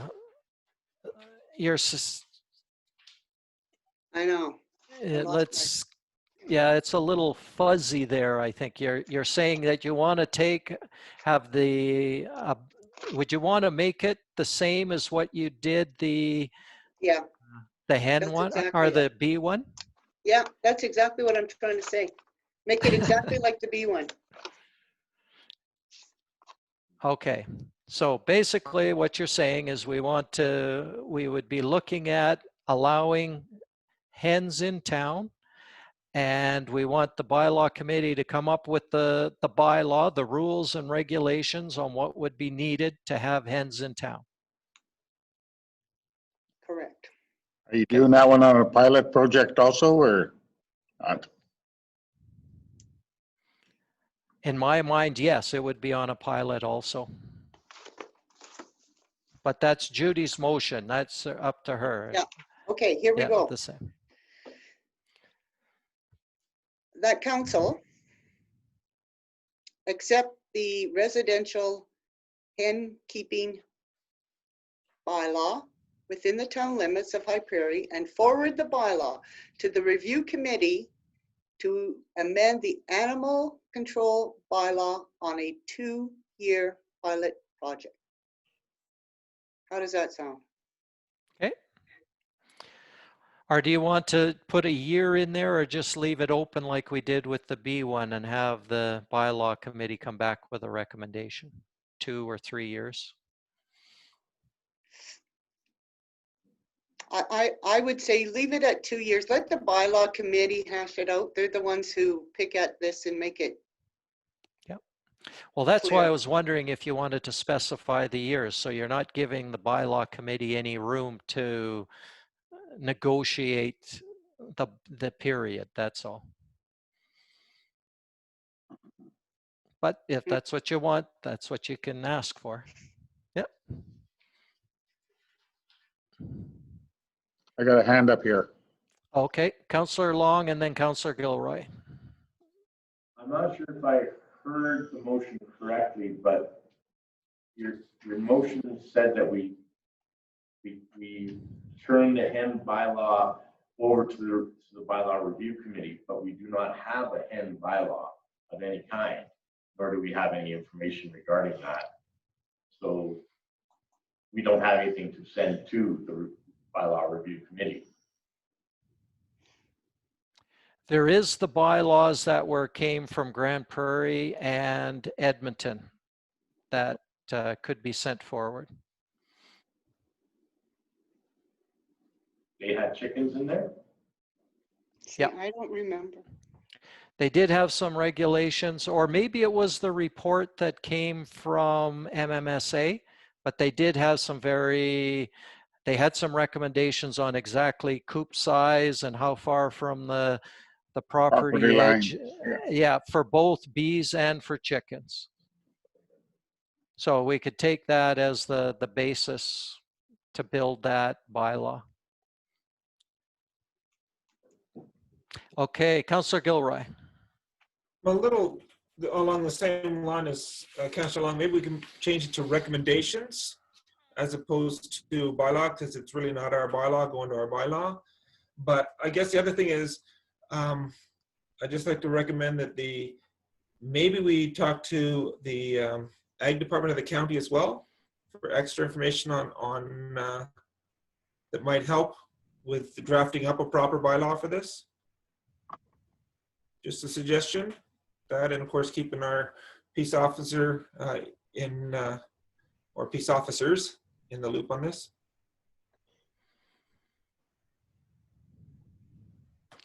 Okay. Any other comments on this one? I don't see any other hands up. So we have a motion for our bylaw committee to take a bylaw from Grand Prairie or Edmonton, tweak it into one for High Prairie on a pilot project basis. All of those in favor?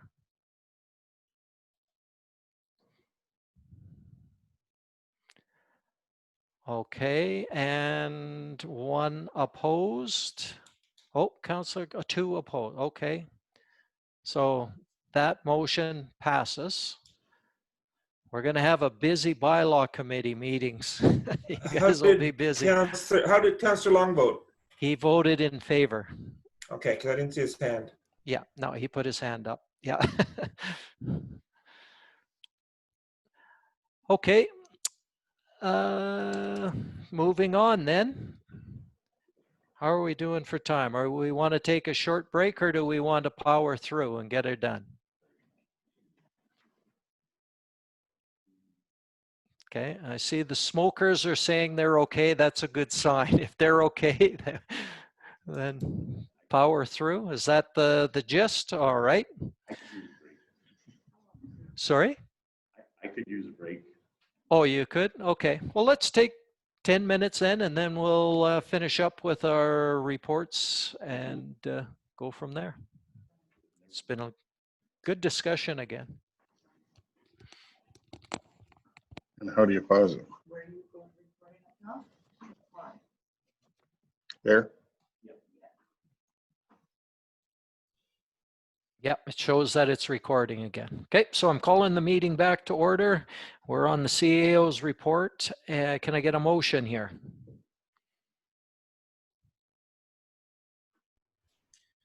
I'll make the Councillor motion that, oh, sorry. You always ignore me when I keep up my hand up until the meeting's over. Yeah. So I thought I'd just jump in like Councillor Rose does, but that's Yeah. okay. Go Councillor Stenhouse.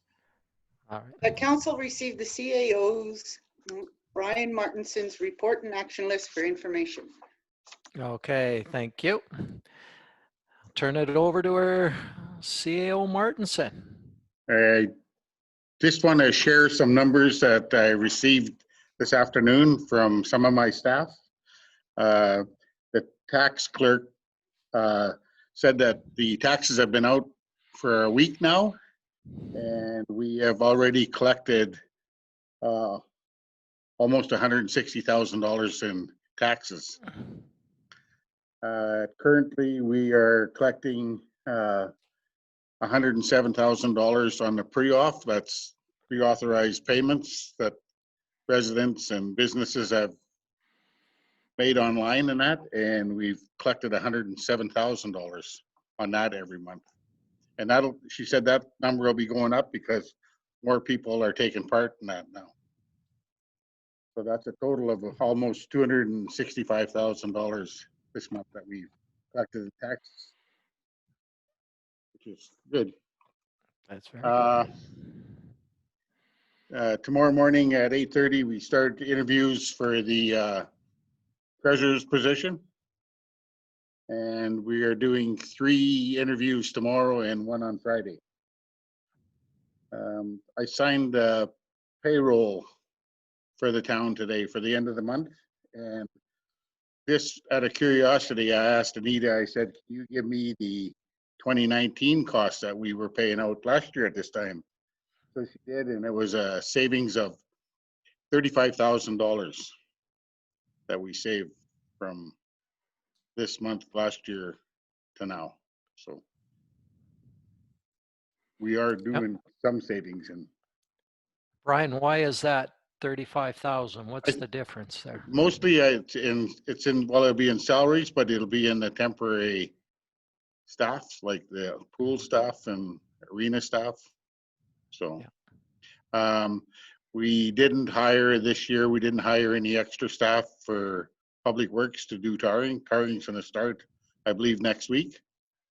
So we're just going to do that in-house. We're going to use our own employees and summer staff to do that stuff. So I know they're looking at ways of saving the odd dollar. So it'll all help in the end. And you can see that the sound barrier it's finished now.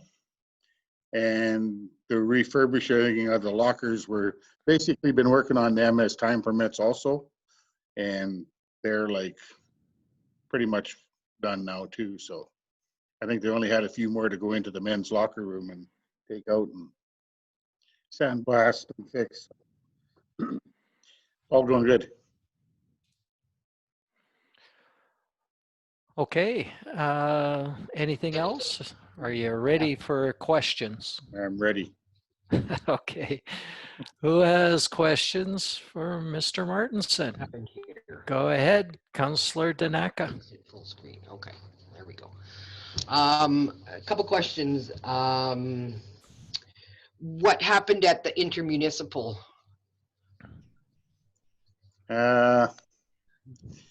We basically talked about the funding from the Big Lakes County, and they're going to take the motion back to their council about paying us for the 2019. I told them that it was very imperative that we receive that funding to help pay for the upgrades that we did to our water treatment plant. And it wasn't approved for that project, but still they had budgeted for it. The money they had approved to was an extension on 52nd Avenue, but we never did follow through with that project as it was very costly at the time. So we asked that the funding go towards the repairs to the water treatment plant, the upgrades. Okay. Donna, was that your question specifically? Because there was quite a bit more that was discussed at intermunicipal, and I have, a bit of a report to give later on. But if Well, that leads me into my other part of the intermunicipal, and that is the county's funding for the library. They had asked to basically reconvene the review committees for the library and the fire department. So Donna, Okay. what that means is that they wanted to sit down with the library and reps from the MD and reps from the town and look at the budget and see what can be done given that it's been closed. So they wanted to look at options around that, but they wanted to have the library there also. Okay, but being that it's basically out of the library's hands. The library will not be meeting with the county or the town. It's out of their hands. That's not part of what they do. Based on what's been told to them from PLS and the library branch of the government. So that's between the town and the county to figure out how they're going to come to that, because according to the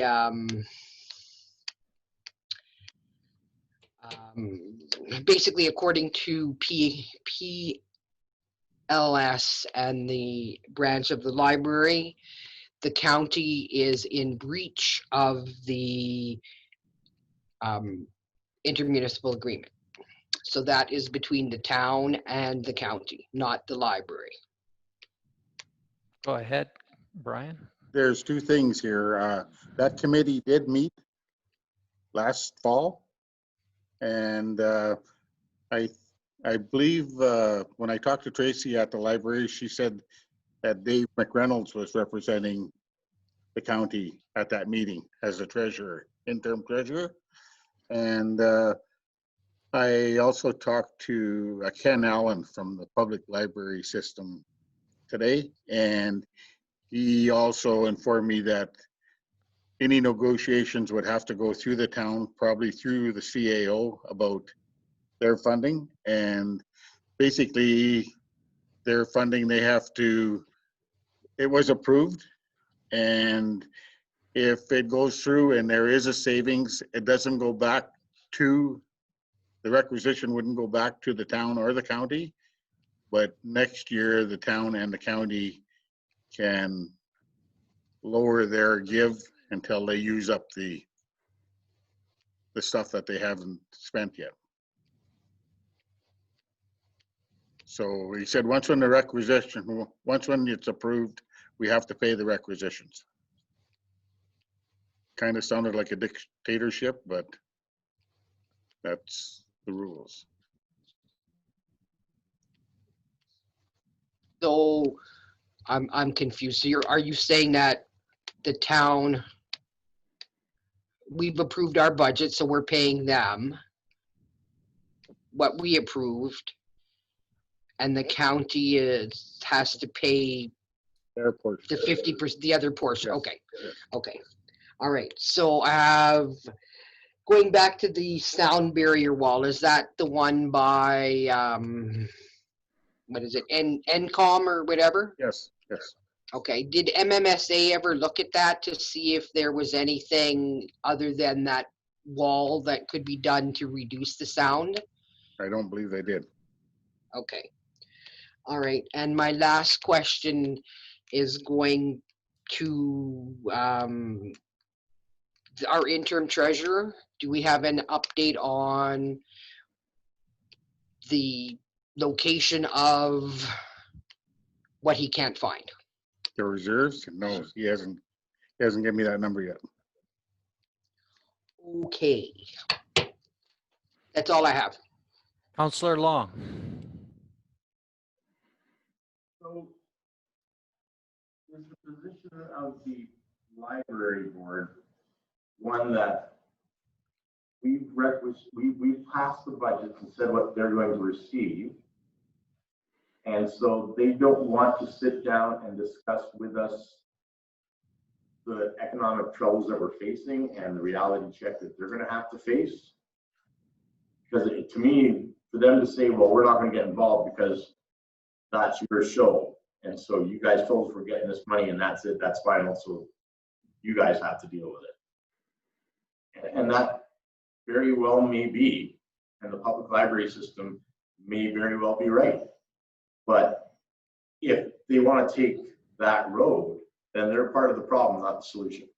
If they're not coming to the table to talk with us, to try to figure out what we're going to do for them, then they can expect nothing but the cutbacks that are going to come next year.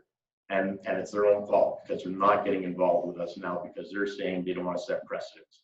And I hate that. Step up to the plate, represent your constituents, your librarian, your library patrons, represent them fairly, and tell us why you need that money. Tell us why you can't run this. If they're just saying no, that's the money you promised us, the heck with it, and we're going to stand behind the public library system and all of that, and not recognize that we are in dire straits here in this town.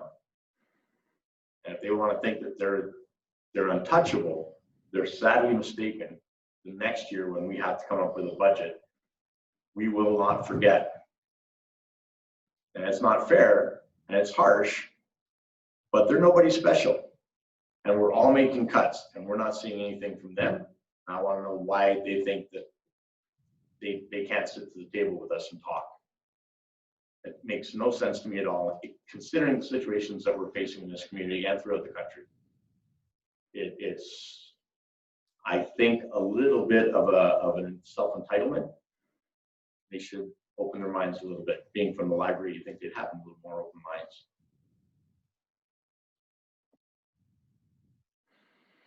Yeah. Now I'm gonna get- Okay. Councillor Gilroy. Actually, I have a couple. And I want to go to the action list first, which is the first one is the special meeting, May 5th, 2020. It was 16820.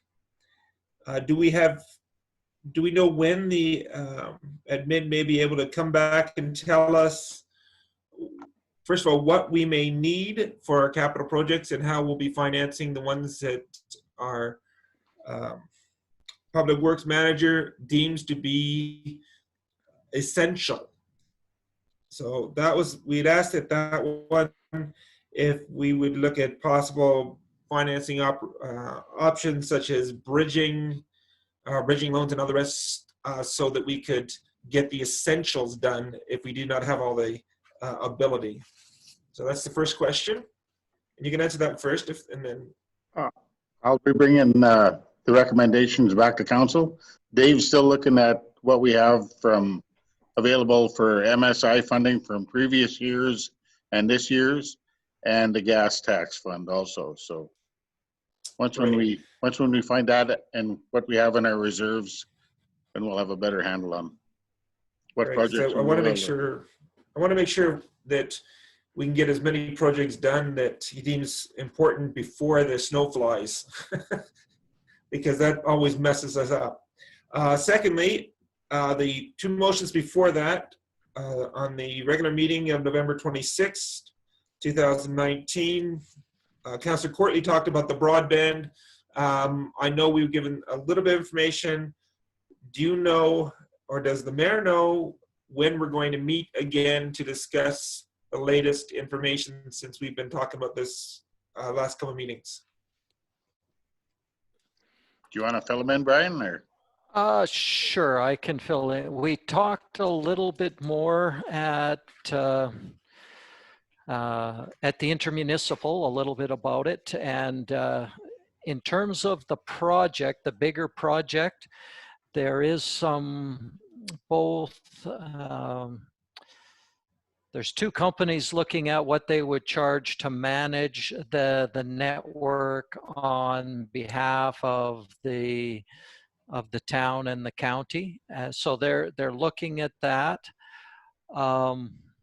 But specifically going to the demonstration project that we wanted to have some more information on, I know Mr. Martinson just sent me an email today that he's finally heard back from the consultants, Jennifer Masick, on that pilot project.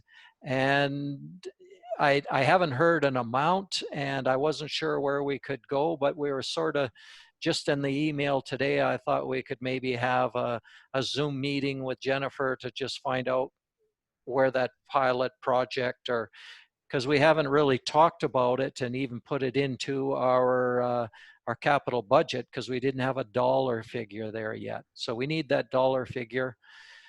Am I missing anything else?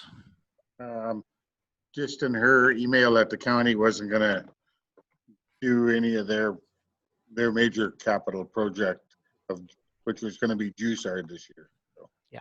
they Yeah, we pulled- knew that a long time. They pulled all the funding for that. Yeah. And along with that funding, we probably wouldn't get any or half of the money for the equipment that we would need in the town office. So that might make a bigger hit for us, but I wanted to see what we could get away with to get the town hooked up and the other things. No, I just want to keep us moving on some of these things. And I guess the last thing is, I guess,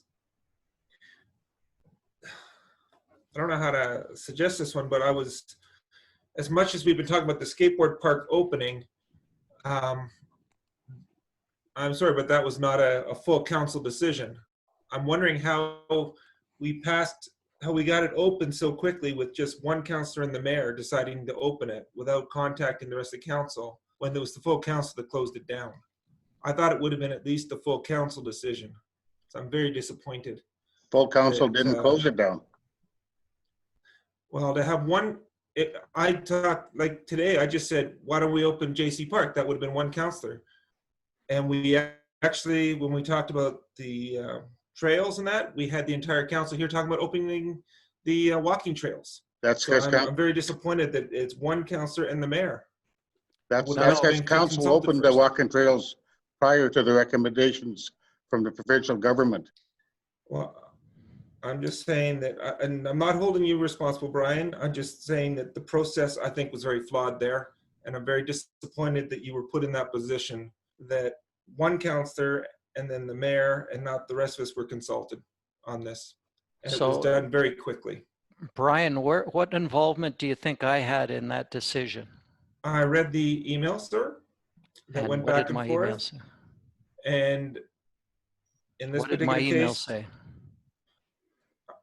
I could actually pull them up on my phone if you'd like. Yeah, I don't believe I weighed in on that, Brian. You weighed in on it because the part of your concern was only that we'd have proper signage. That was after it was opened No, up. it was before. You wondered if we'd have it proper signage in place in time. not- But we're not going to argue about this. I'm just saying But the isn't it an process should have been administrative all of us being talked about. It was an administrative decision. I think the only reason council got involved with the walking trail is because we were trying to open that up different to what because I mean, administration is opening and closing things based on what the provincial recommendations are. It has nothing to do with any council. And it was only the walking trail that we discussed separately because it was in question as to whether or not we should or we shouldn't. The I way don't the think we're- I emails don't went, Reaching out and telling him, open up the ball diamonds, open up this, open up that.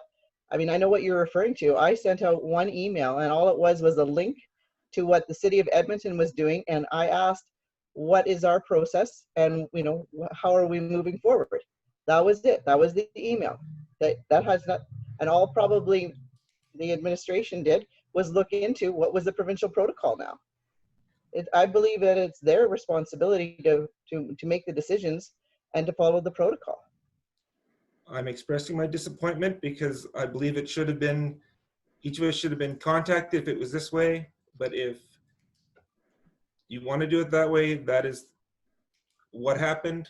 I'm just expressing my disappointment in the process here. So you think we should be So, involved in every administrative decision? During opening both the playground and the skateboard park and not opening the rest of the parks, and how it reflected upon every park that we own, and whether or not the school board was consulted on all this to let them know that we were going to do this. Yes, I think that is something that town leadership should have been involved in, but that's my opinion. And if you choose not to accept that, I'm sorry, but that is, I'm just expressing my opinion openly in a democratic way. Okay, any other questions, comments for our CAO? Okay, I had a couple. And Brian, I'm just wondering about those capital projects. Have they been submitted to the government as shovel-ready projects? Because I know those, they've talked about the announcements for those shovel-ready capital projects will be coming out very soon. So if we can't get them in right away, we're going to be missing that funding.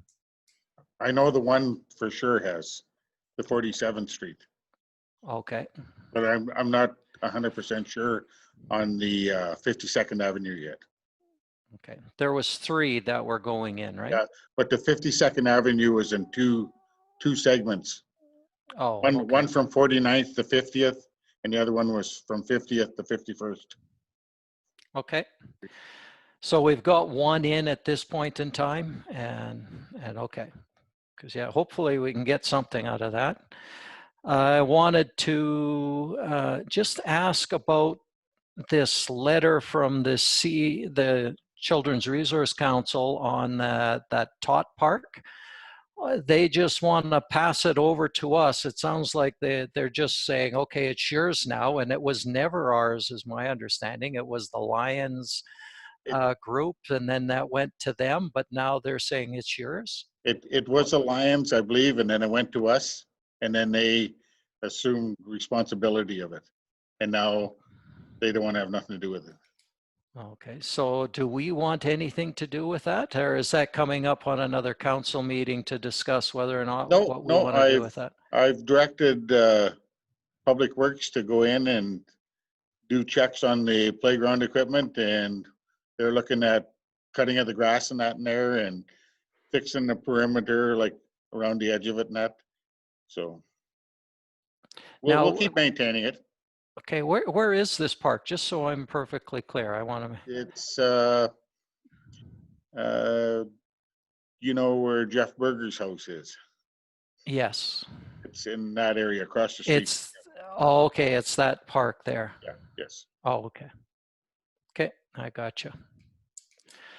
Okay, and I do know that I just wanted to give kudos to yourself and the Public Works Department for the fast work on the tennis courts. I mentioned that the one pole was leaning over, and I noticed that your guys got right over there and were attaching it to the wall, so it hopefully won't fall right over at the water reservoir. So that was great. Good work.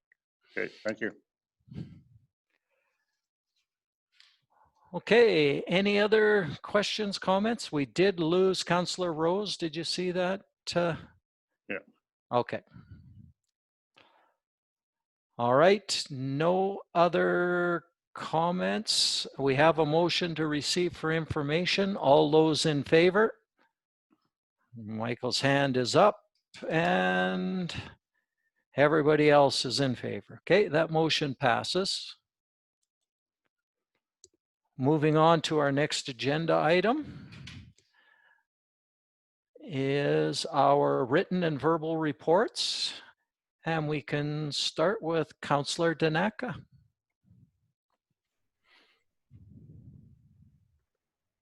I've attended no meetings other than the council ones, but I do have another update from Darlene for the museum.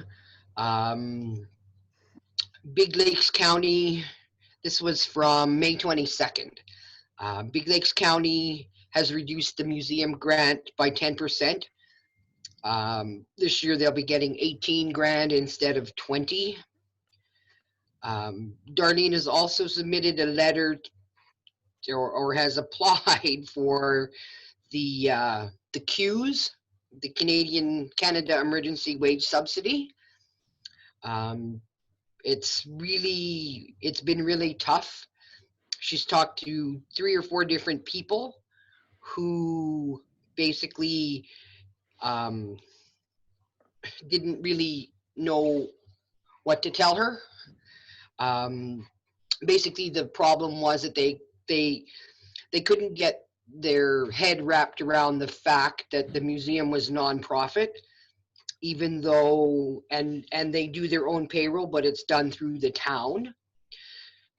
So anyway, Darlene submitted the application with a detailed letter, etc. So she may or may not get it. It depends. The Alberta Museum Assistance Program has an emergency funding system in place. So hopefully she will be getting something from them as well. And the AGLC has changed the way that people can spend their casino proceeds. It used to be strictly for certain, like not wages, just museum programming, but with COVID, you can now use that for wages. Lauren has been working on a museum webpage that they're almost ready to launch. And in this time of COVID, when they've been closed, they've been posting a lot of historical pictures, artifacts, etc. on the Facebook page, and they're getting a huge response from people who are viewing these and saying how much they are appreciative of these being shared. That's the update from the museum. From Tracy at the library, on June 3rd or 5th, I can't remember, we will be having an in-house library meeting. We're a small group, so we should be fine with the social distancing.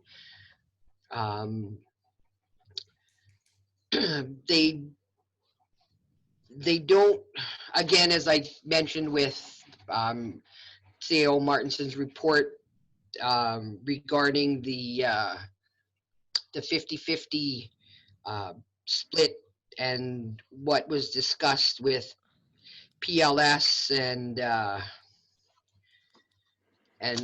the breach and of whatever, which is going to be handled hopefully. And these, since they've come back, I believe it was April the 20th, they are catching up on their inventory, which hasn't been done for a number of years. They also have their book drop open, and there is specific cleaning protocols that they must implement when they're receiving the books back into circulation.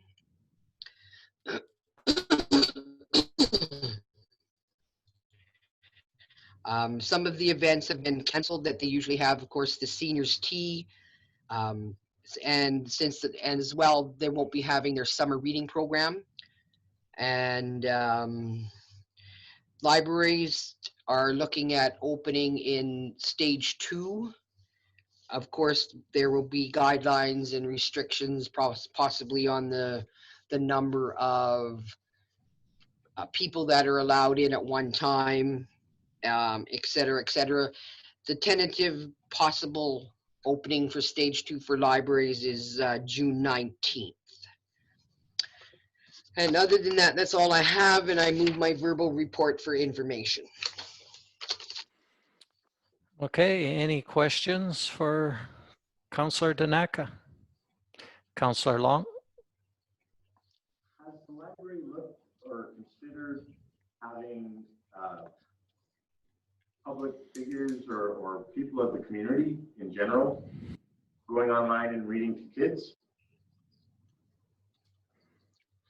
Can you translate what he said, Brian? I cannot hear him. He asked if the library board had looked at having adults go online and reading books to children. That I don't believe that was ever thought of. I mean, it's something I could bring up at the June meeting. But to my knowledge, that was never discussed or looked at.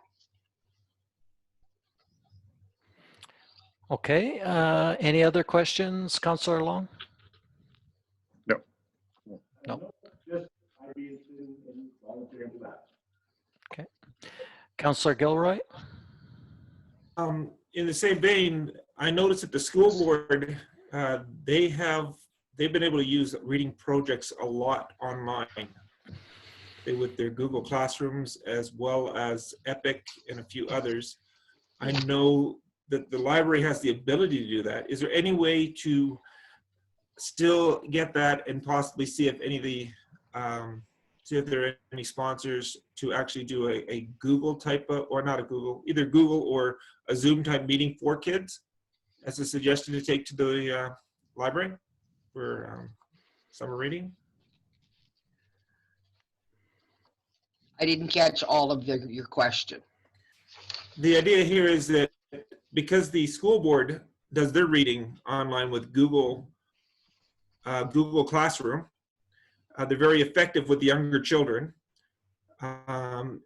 Is there a way to still do the summer reading program with kids signing up for either a Zoom or a Google Classroom meet, or using Epic Reading and asking for sponsorship to run that program still?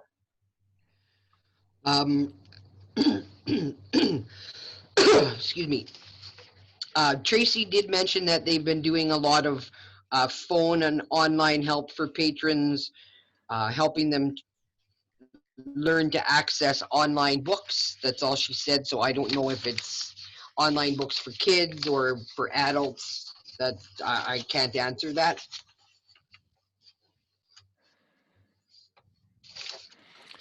Okay, I had one question. It was around the museum.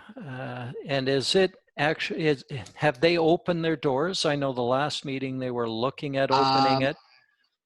I believe they have. I can't confirm that for sure. Darlene didn't say that they were open. You're open. Oh, they are I open. can't answer that. Oh, okay. Okay. No, I was just wondering because they did have some concerns. They wanted to get the cleaning supplies before they opened. And the last I knew, they were looking for those cleaning supplies so that they could open. And I hadn't heard anything more. That's all. They're open. Okay, great. Yeah, I think Mike Genty from Yes. brought over a bunch of sanitizers and wipes and stuff. So I'm assuming they're open. I don't know. I don't know if they've had any patrons or not, but as far as I know, I guess they are open. Okay, thank you. Okay, any other questions for Councillor Danaka? She moved her report for information. All those in favor? All right. Perfect. Good. All right, moving on to Councillor Gilroy. Other than the meetings we've all been to, or most of us have been to, of the council, all the Zoom meetings, I have nothing to report. Okay. So I moved my verbal report for information, because I did talk about the previous meetings we'd all gone to. All right. All those in favor?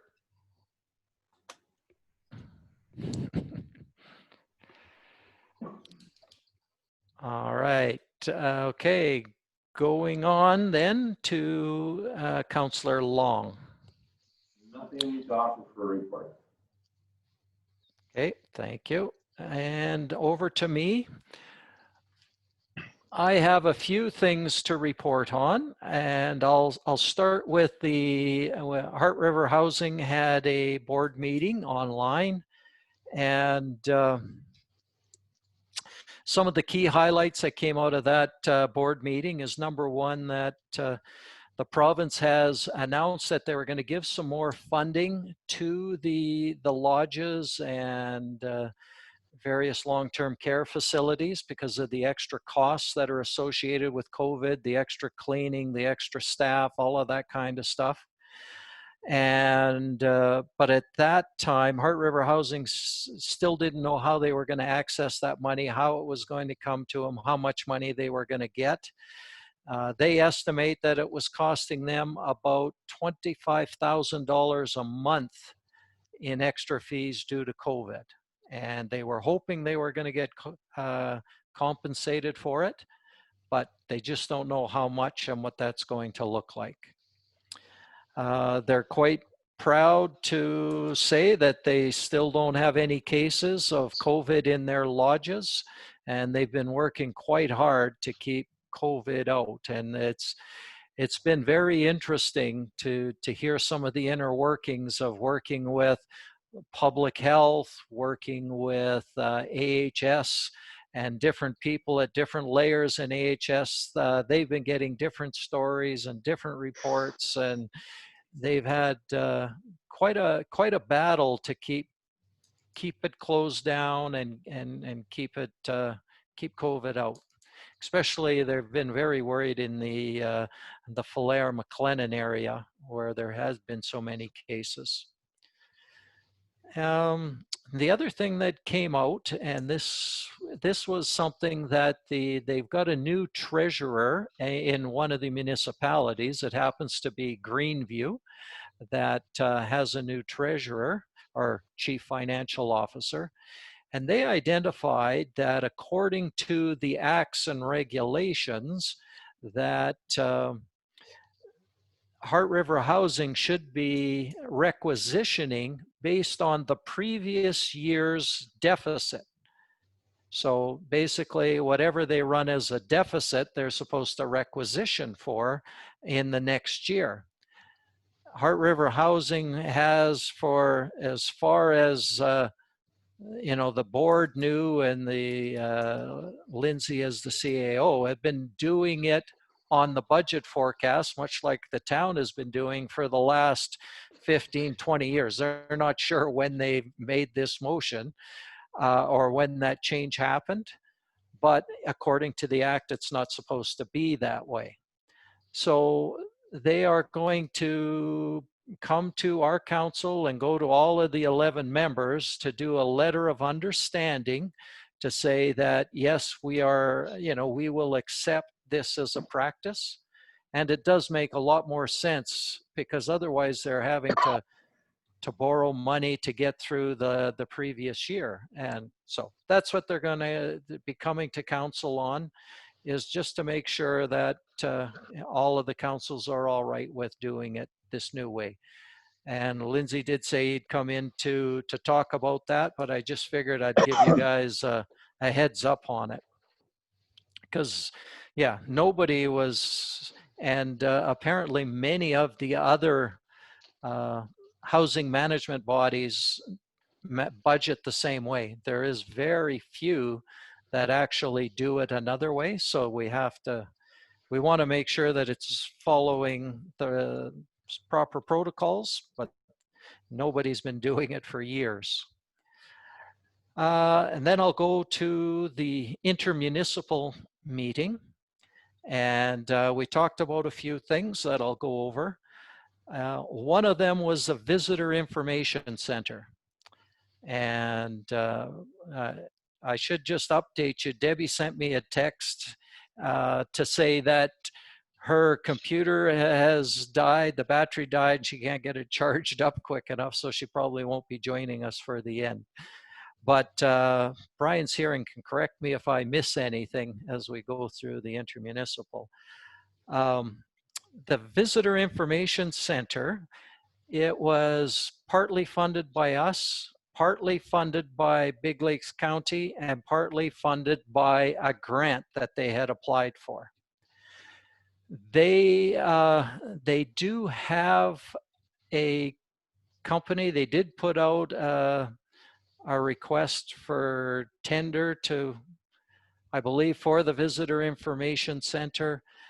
They did not go ahead with it as of yet, just because their council, and I believe they're going to be talking about this on Tuesday, is about the grant portion of that funding.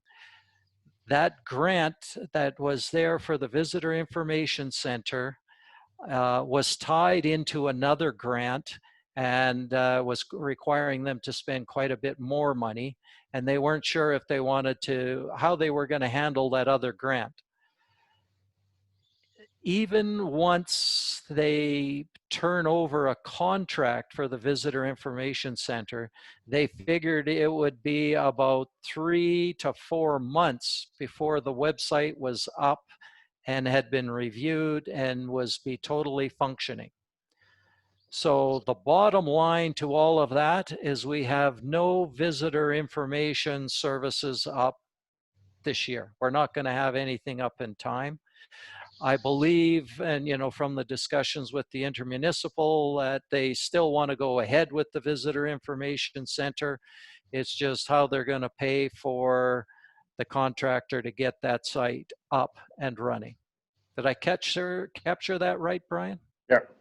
They were going to discuss at their next council meeting where they're going to allocate the funding from the grant. So, and I was disappointed to hear it was going to take that long to get going, because I thought that it was sort of started, but all right. The other thing that we talked about, we did talk about the capital funding from last year, and Brian gave you the update on that.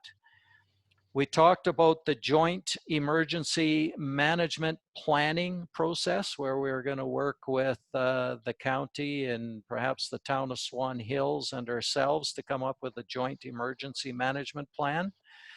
The grant that's been received for that, and they just haven't acted on it because of all of the other things that have been going on at the county with COVID and with the flooding that they've had to deal with. It's sort of been falling off the plate, but they're looking at getting that fired up and get some meetings going to get that started.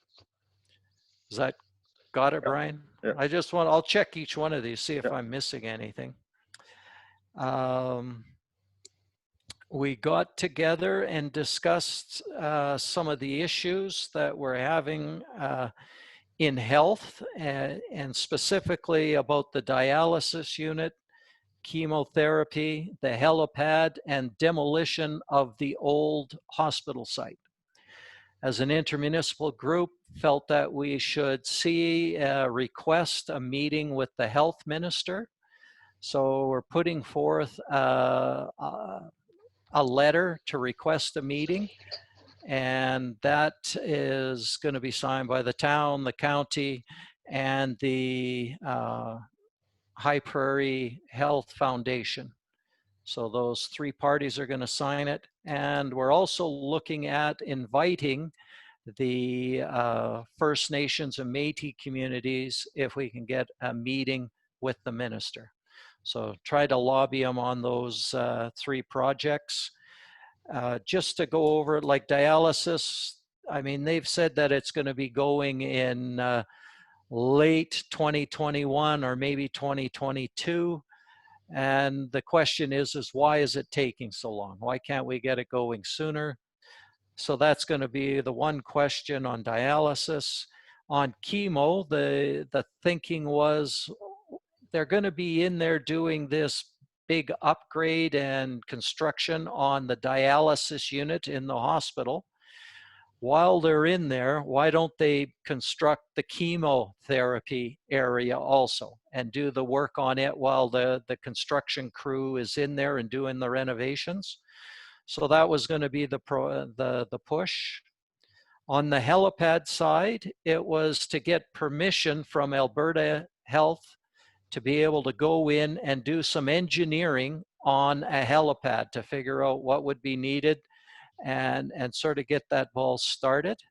So that was the ask on the helipad, not for any money, but just permission to go in there and start the engineering.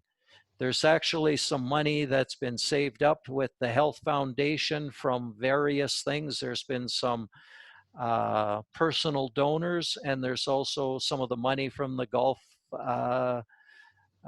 tournaments and that kind of thing. So they have some money that could actually do some of the engineering. They just need permission to go on there, do the soil testing, that kind of stuff. And of course, we know all about the demolition of the old hospital. Missing anything there? No. No. Okay. And the other one that we had talked about was some communication notification software, some mass communication software to be able to communicate with our residents. And we talked about some of those. I mean, there's several different software packages that'll do that for you. And we decided that for our councils, they could sit in on a webinar if you wanted to learn more about them. And we would talk about possibly working together on a software package so that we could communicate with our residents, the county residents, if we wanted to. And that webinar is set for June 2nd. Brian, did you send out the invite? I'm not sure. As it did, yeah. Oh, you did. Okay. So that's the invite that you got, is At to 1 learn o'clock. more. Yeah, It's 1 now at 1 o'clock on o'clock. June 2nd. So again, it's just to look at it, find out, you know, if as councils we're interested.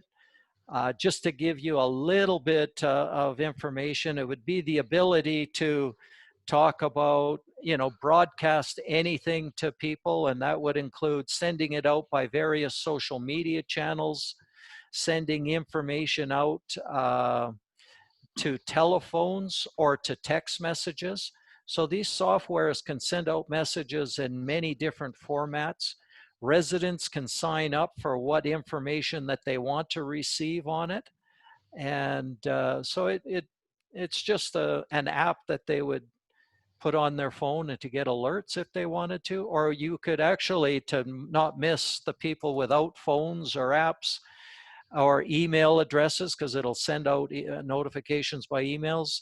It can do a voice message to a phone number. So it can dial a number and read out a message that you send it. So that's what that June 2nd is about. It's about $4,500 a year for this one program. And people are just, we'll see if we want to go ahead with it. So if you get a chance, go to that June 2nd meeting, because in the future we'll be, you know, it'll be a request for proposals whether or not we want to partner with the county on that particular program or one similar to it. That is my information. I'll move my report for information, and I see a question from Councillor Gilroy and then Councillor Stenhouse. This is basically about the healthcare for Pleasant, you know, for our seniors there. I know you have nurses to come in. AHS has now implemented a policy. I think it's going to go beyond COVID, where healthcare providers have to choose a main base and not go to multiple ones to cut down an infection. Knowing that you do have healthcare people go into our seniors' homes, have they got anything in place to make sure that the staff that come in are not in multiple units? So in other words, bringing or possibly passing infection back and forth and going by the AHS policy of one main base, where up until now we've had people going to 5 and 6 different places. And I go back to Calgary, which had one set of workers that infected 4 different seniors' homes. So what's in place to protect the seniors in this particular case? Okay, that's been the part of the argument that they've had with AHS, because AHS, up until very recently, was allowing healthcare aid workers or healthcare workers to go from facility to facility. Heart River Housing would not allow them in. So that was causing the grief with them. And they were actually arguing. Alberta Health says, no, we can have our people going in, and that's just fine. They're fine, they're tested, they're okay. Heart River Housing said, no, we will not allow them in.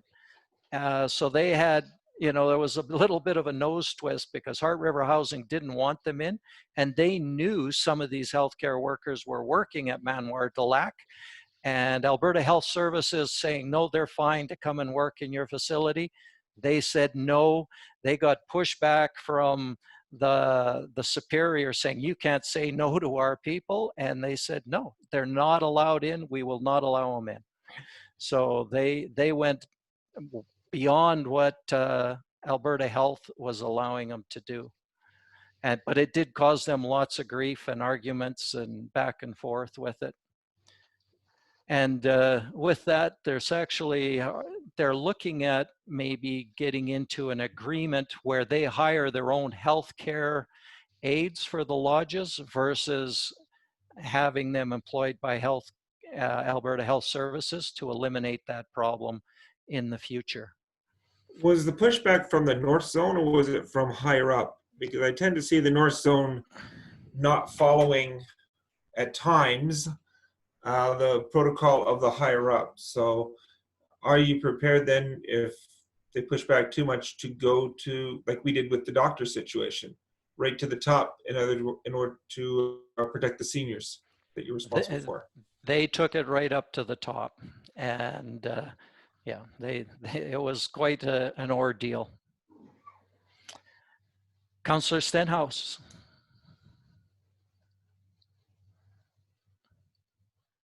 My question is, I'm actually shocked to hear you say that they want to renovate our new hospital. They're not set up for chemo and dialysis, that they have to do renovations in our brand new hospital? Correct. In fact, they say they're estimating that the construction cost to build that dialysis unit is around $5 million. Well, that's what they're advertising. Okay, and our visitor information, did we give our contribution to Big Lakes County? No. Okay. And Not yet. Hopefully they'll approve it at their end. And then we're going to go, then we'll pay the consultant to go ahead and build the website. So we haven't paid them yet, but there's a good chance that we will be in the near future. but was that part of our agreement to help build this website? I thought it was just to buy into it, No, to have us advertise on it. no, it's to help build the website. That's what we had approved. Okay. No, I guess I can wait until Lindsay does his report. I had a question on Heart River Housing with their deficit, but I guess I'll wait till we get a presentation and I'll ask that. Okay. That's it. Okay, and it's not a deficit that they're running. They run right on budget, and they have in the past. It's about how they should be requesting the requisition. Should it be on how much money did they spend last year and then they ask for it the next year, versus saying, okay, our budget for 2020 should be, let's just say that it's $6 million that they need to run in 2020. That's what they estimate. And that's what they requisition for, is that $6 million. What the act actually says is that based on 2020 or 2019, you had a deficit of, $5.8 million. That's what you requisition and give to Heart River Housing, is how much they spent.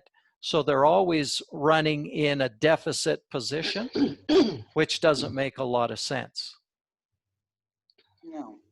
No. Okay, any other questions? I moved my report for information. All those in favor? I see Michael's up, and just waiting on Judy. She's just about there.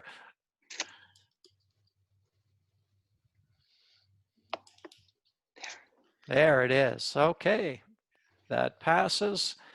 We're moving on now to Councillor Stenhouse. No report. All right.